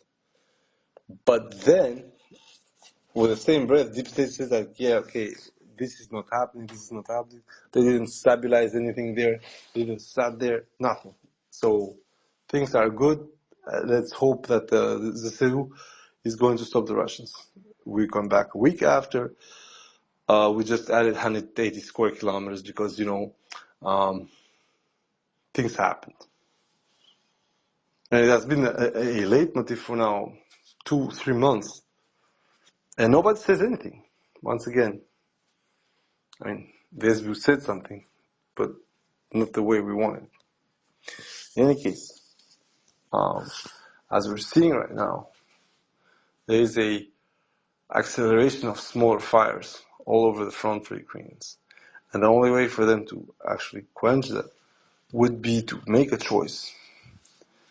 And this choice is very difficult to make for Ukraine because, as I said, if you look at this like Zelensky, you're going to see, okay, I still have plenty of men left, but I'm not going to fucking pull out everything just because, 2 fucking villages fell. And of course, this is extremely poor analysis of such a situation. It's not because you're not seeing some things and the signs aren't there. It's not because some stuff happened delayed that for some reason it is due to something completely different. Reality is not due to something different. As I said, once again, there are 3 pillars of Ukrainian defeat so far. Extremely adverse view of attrition. For fuck's sake, it doesn't matter what you're gonna do. These guys are dead. It doesn't matter if you stole them for 2-3 years as missing. It doesn't matter if you pretend they never arrived. It doesn't matter anything. In general terms, as I said, Ukraine has a huge problem with attrition. And the second thing is that Ukraine has a problem with the replenishment, both of its military, but also of its military-industrial complex, or the non-existing military-industrial complex. So, what's the third one? The third one is very simple, and I want to repeat it. The people in Ukraine need elections. I do not think that what you are seeing today in Ukraine doesn't, just don't look at the press gangs and stuff like that. What I'm seeing in Ukraine is something is a bit hurting me, is that people want to express themselves. Because you hear it in every video when you see press gangs and all that other stuff. They just do not have the forum for that. Because Zelensky is literally fucking brigading everybody through his marathon bullshit and all that stuff. However,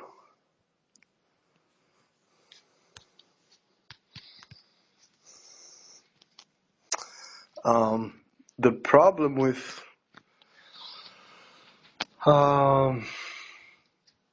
Ukrainian stance right now is that they do not have anything else. You would need actually a shattering event like an election or a referendum or, let's say, lost territory or end of the military, the martial law and stuff like that. But until there, you will not be able to have Ukrainians actually ask as a group, as a nation, as a people, accounts to Zelensky. And this thing is something I still don't understand why it got so badly for the Ukrainians, why it went so wrong, so deep. And it went so wrong and so deep because these idiots, I'm going to repeat it, these idiots didn't manage to actually understand the core issue of where the war was going to lead them. Zelensky, for some reason, he was supposed to be a smart guy, but actually made the stupid mistake of thinking that his role in this was going to be beyond actually just quote-unquote firing the first shot. And in this case, firing the first shot means that Zelensky allowed the situation to get out of hand on the Ukrainian side by just, going with we're going to save you, everything's going to be fine. Of course, nothing was fine, and nobody is coming to save the Ukrainians as they are right now. Now, a small word about what is surrounding the war in Ukraine. First of all, the Russians need to be extremely happy that they have, in a way or another, a way to evacuate pressure through proxy crisis. So, for instance, the fact the Iranians got bombed to shit by Israel and still managed to repel the Israeli onslaught the way it happened. I mean, this is the best thing ever for the Russians. It gave a little bit of a pressure to the price of oil. It pressured the Americans when it came to the funding and supplying weaponry to the Ukrainians, which I'm going to repeat, it's the best outcome, cynically, of course. And on top of it, now we hear by the Chinese, as I said, that they will not let the Russians go downhill because then they are going to be alone facing the Americans. And I absolutely agree. I mean, there is no way you're going to let yourself get press ganged by the US and France while you can still use the Russians to force them to invest a lot more into, as I said, the pressure points in basically Europe. However,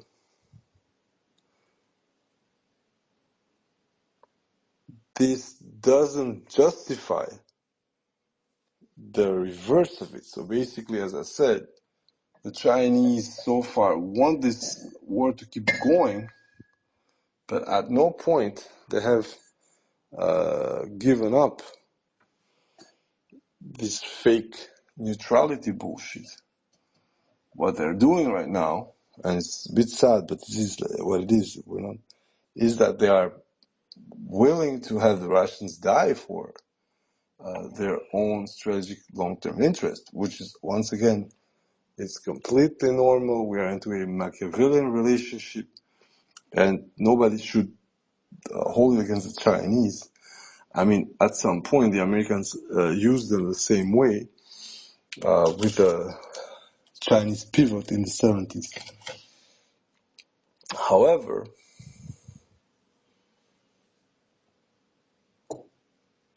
the problem is that the Americans have also the possibility to continue this pressure point on the Chinese themselves without actually needing much in terms of, counterweight. They also can pressure everybody. The Americans just showed it that when they actually want to do something and they are allowed to execute their plan, it becomes pretty problematic for everyone. And you rather not just, go with it, just not try to go toe to toe with them, unless you must. So that's how we find ourselves into this situation where the Russians, which are supporting the Iranians, right, to have a peaceful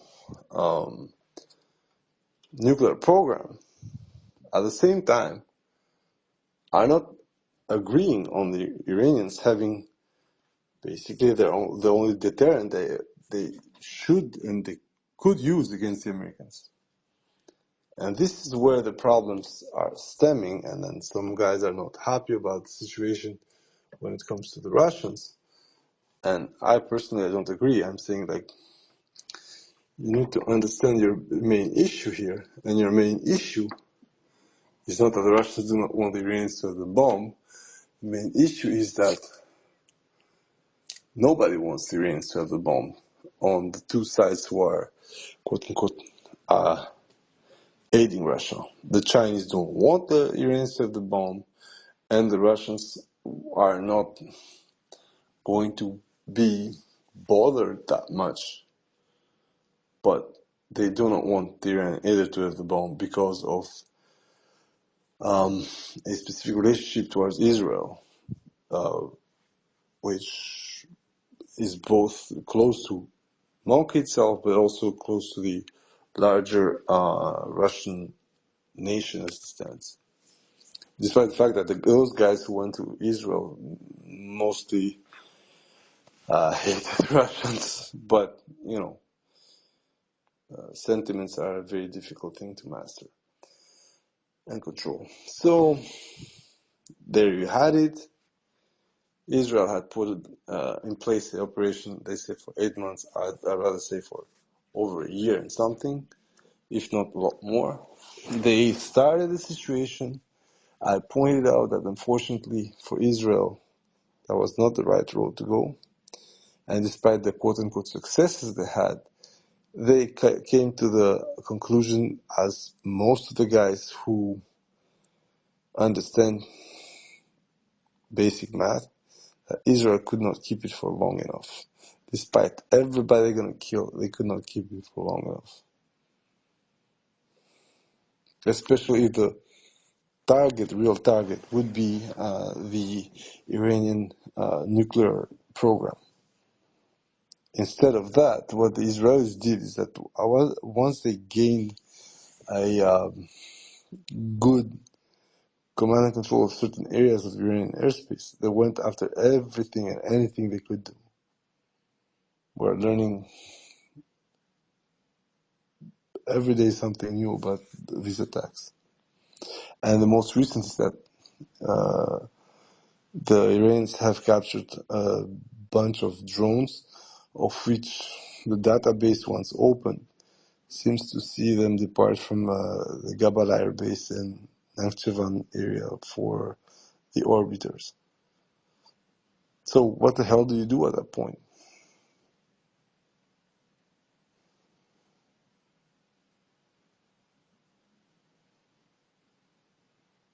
So that's it, guys.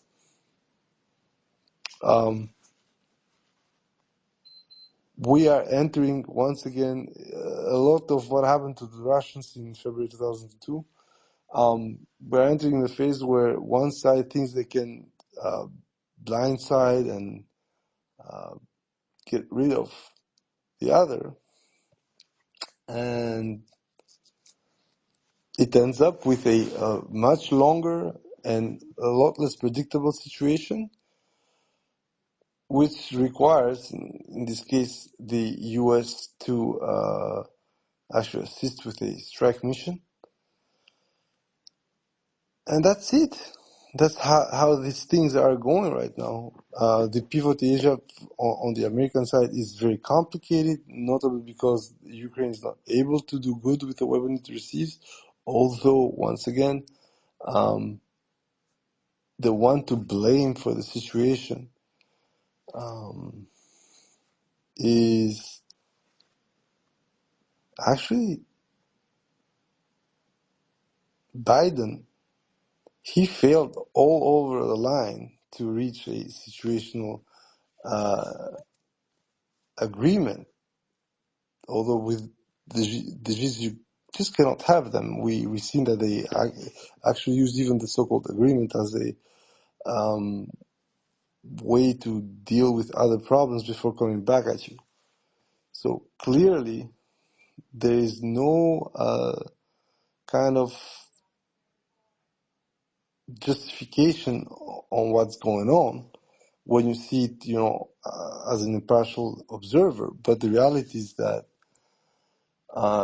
because everything is so intertwined, the Russian-Israeli relationship, US-Israeli relationship, Russian-Iranian relationship, and then Russian-American relationship, given what is a reproach to Iran, so basically helping Russia with the Shaheeds and other stuff, we are into a logic where, again, accountability is not there anymore. It doesn't matter why things happen. What matters right now is to, as I said, have a solution within the Ukrainian population so they can speak freely, or at least speak without the censorship. Because what is going on right now is that what makes Zelensky keep going, as I said, first of all, there's a lack of accountability. Zelensky can do no good.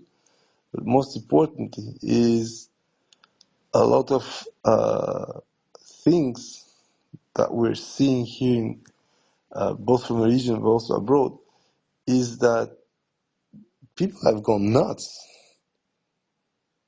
People are right now thinking about how to obliterate whole ass thousands of square kilometers, and there is no logic.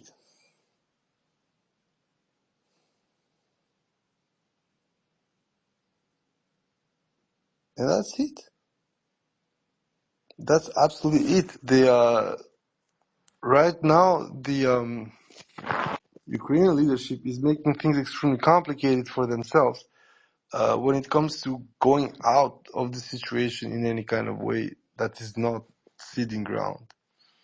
On top of it, the demands that are posing right now, so we need more of this, we need more of that, they are not based on what they're getting hit with.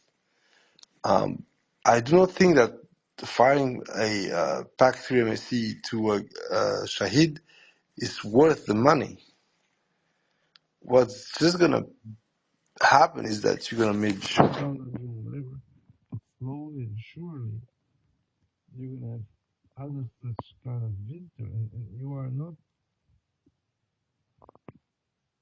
trying to understand why is it so bad actually.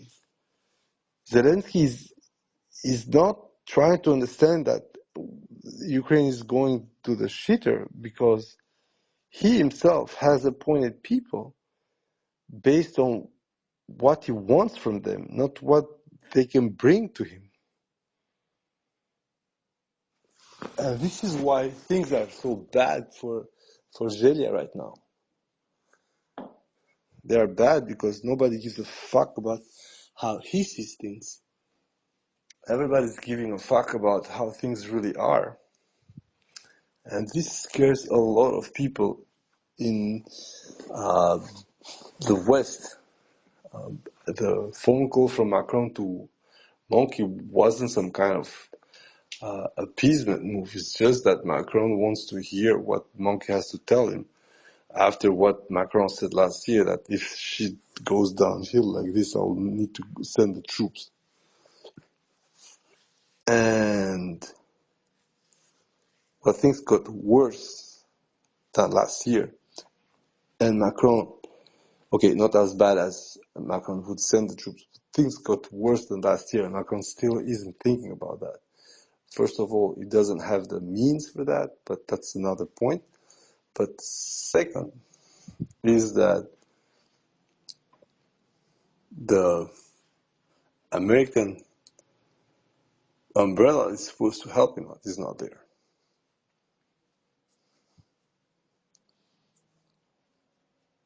And that's how you have these kind of parallelism between the Iranian and Israeli issue that are unsolved, where the bloodshed, destruction, the strikes, the treachery, the perfidy led to just Israel killing a bunch of guys, failing its strategic objective, and now trying to scheme in order to have the US do what it failed to do.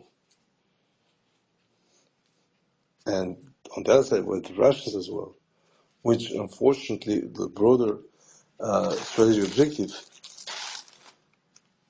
isn't fixed. They haven't managed to actually accomplish it. But what they're doing right now is trying to have the strategic objective achieved in a different way, which is having the Ukrainians tap out on their own. Ukrainians need to agree that they have lost yada yada yada and cede some territories. And at the end, this will happen.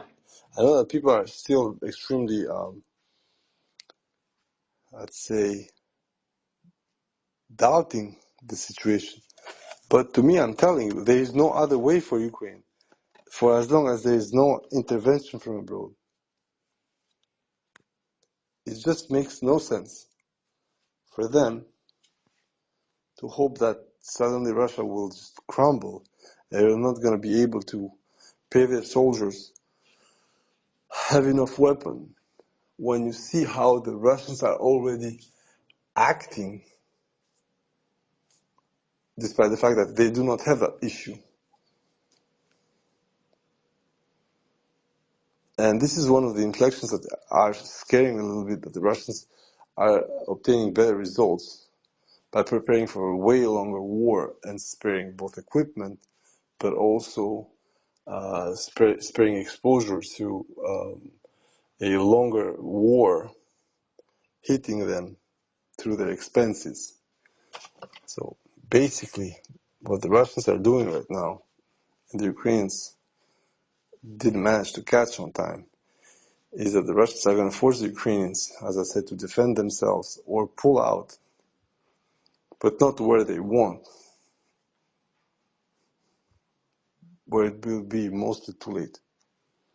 And this is why you see all this situation degrading for the Ukrainians on the front line. Now, finally, the end word is what to expect in the next month. So, based on how things are going right now, what people need to expect in the next few months or so is Ukrainians realizing that some of the positions they're having right now are just useless. And I'm not saying this like for hoping whatever. I'm expecting, especially at the end of the third week of July, that all the positions on the Dnipropetrovsk Oblast right now are going to be overrun, and there is not going to be any kind of situation or solution for them. What's going to happen is just, okay, if we stay here, we're going to die. What should we do? And then you're going to have this decision they had in Kursk, that they left the salient being punched to the face by optifiber drones and also Russian attacks.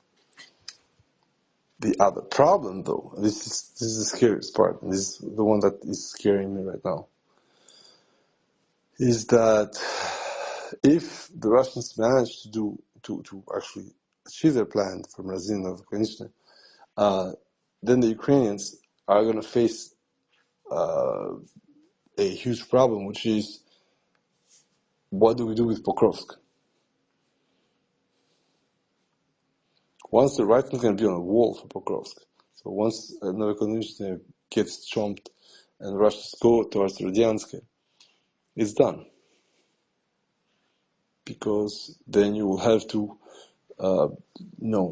roll back and try to counter the Russians on one of the worst areas possible, because you would be completely in the open, and they're just going to optifiber you to death. This is one of the things that after almost 11 months, Ukrainians haven't managed to solve. They tried to solve other things. They had a couple of results, but so far the optifiber hasn't been solved at all, except for the, one-off drone destruction by other FPV, stuff like that, or the drone being slow and visible to the eyeball Mark 1, and then people shoot at it with guns and stuff like that. So the three riders of the apocalypse for Ukraine right now are, as I said, attrition, political stagnation, and most importantly, self-deception. And they're all linked to the path that the Ukrainian army and the Ukrainian political leadership took. And that's it, guys. I know it was a long-ass, a lot more allegoric space, but I really think that right now this war has nothing to offer when it comes to deducting this or deducting that, trying to find a kind of tactic of operation or a strategy. It's, in my opinion, a pity that it's going like this, that's this grind with a obvious path forward, and it still works. Like it's looking something in slow motion and just not moving. Staying there, see, like, that's not gonna hit me, that's not gonna hit me, that's not gonna hit me.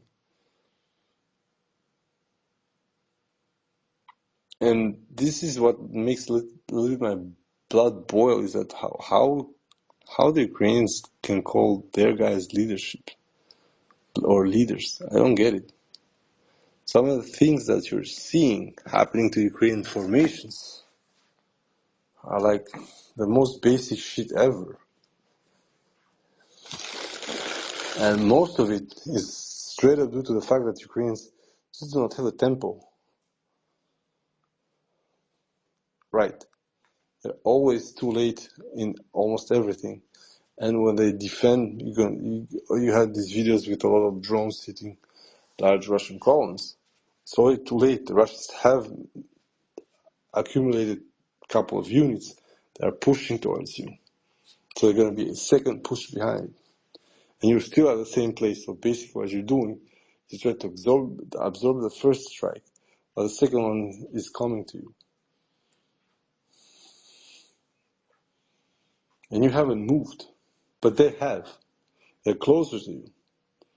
And suddenly within like second strike and the third going to you, you see that what's going on. It's like you haven't moved. They are closer to you. And if things go awry, you're never going to move ever again. And we had this.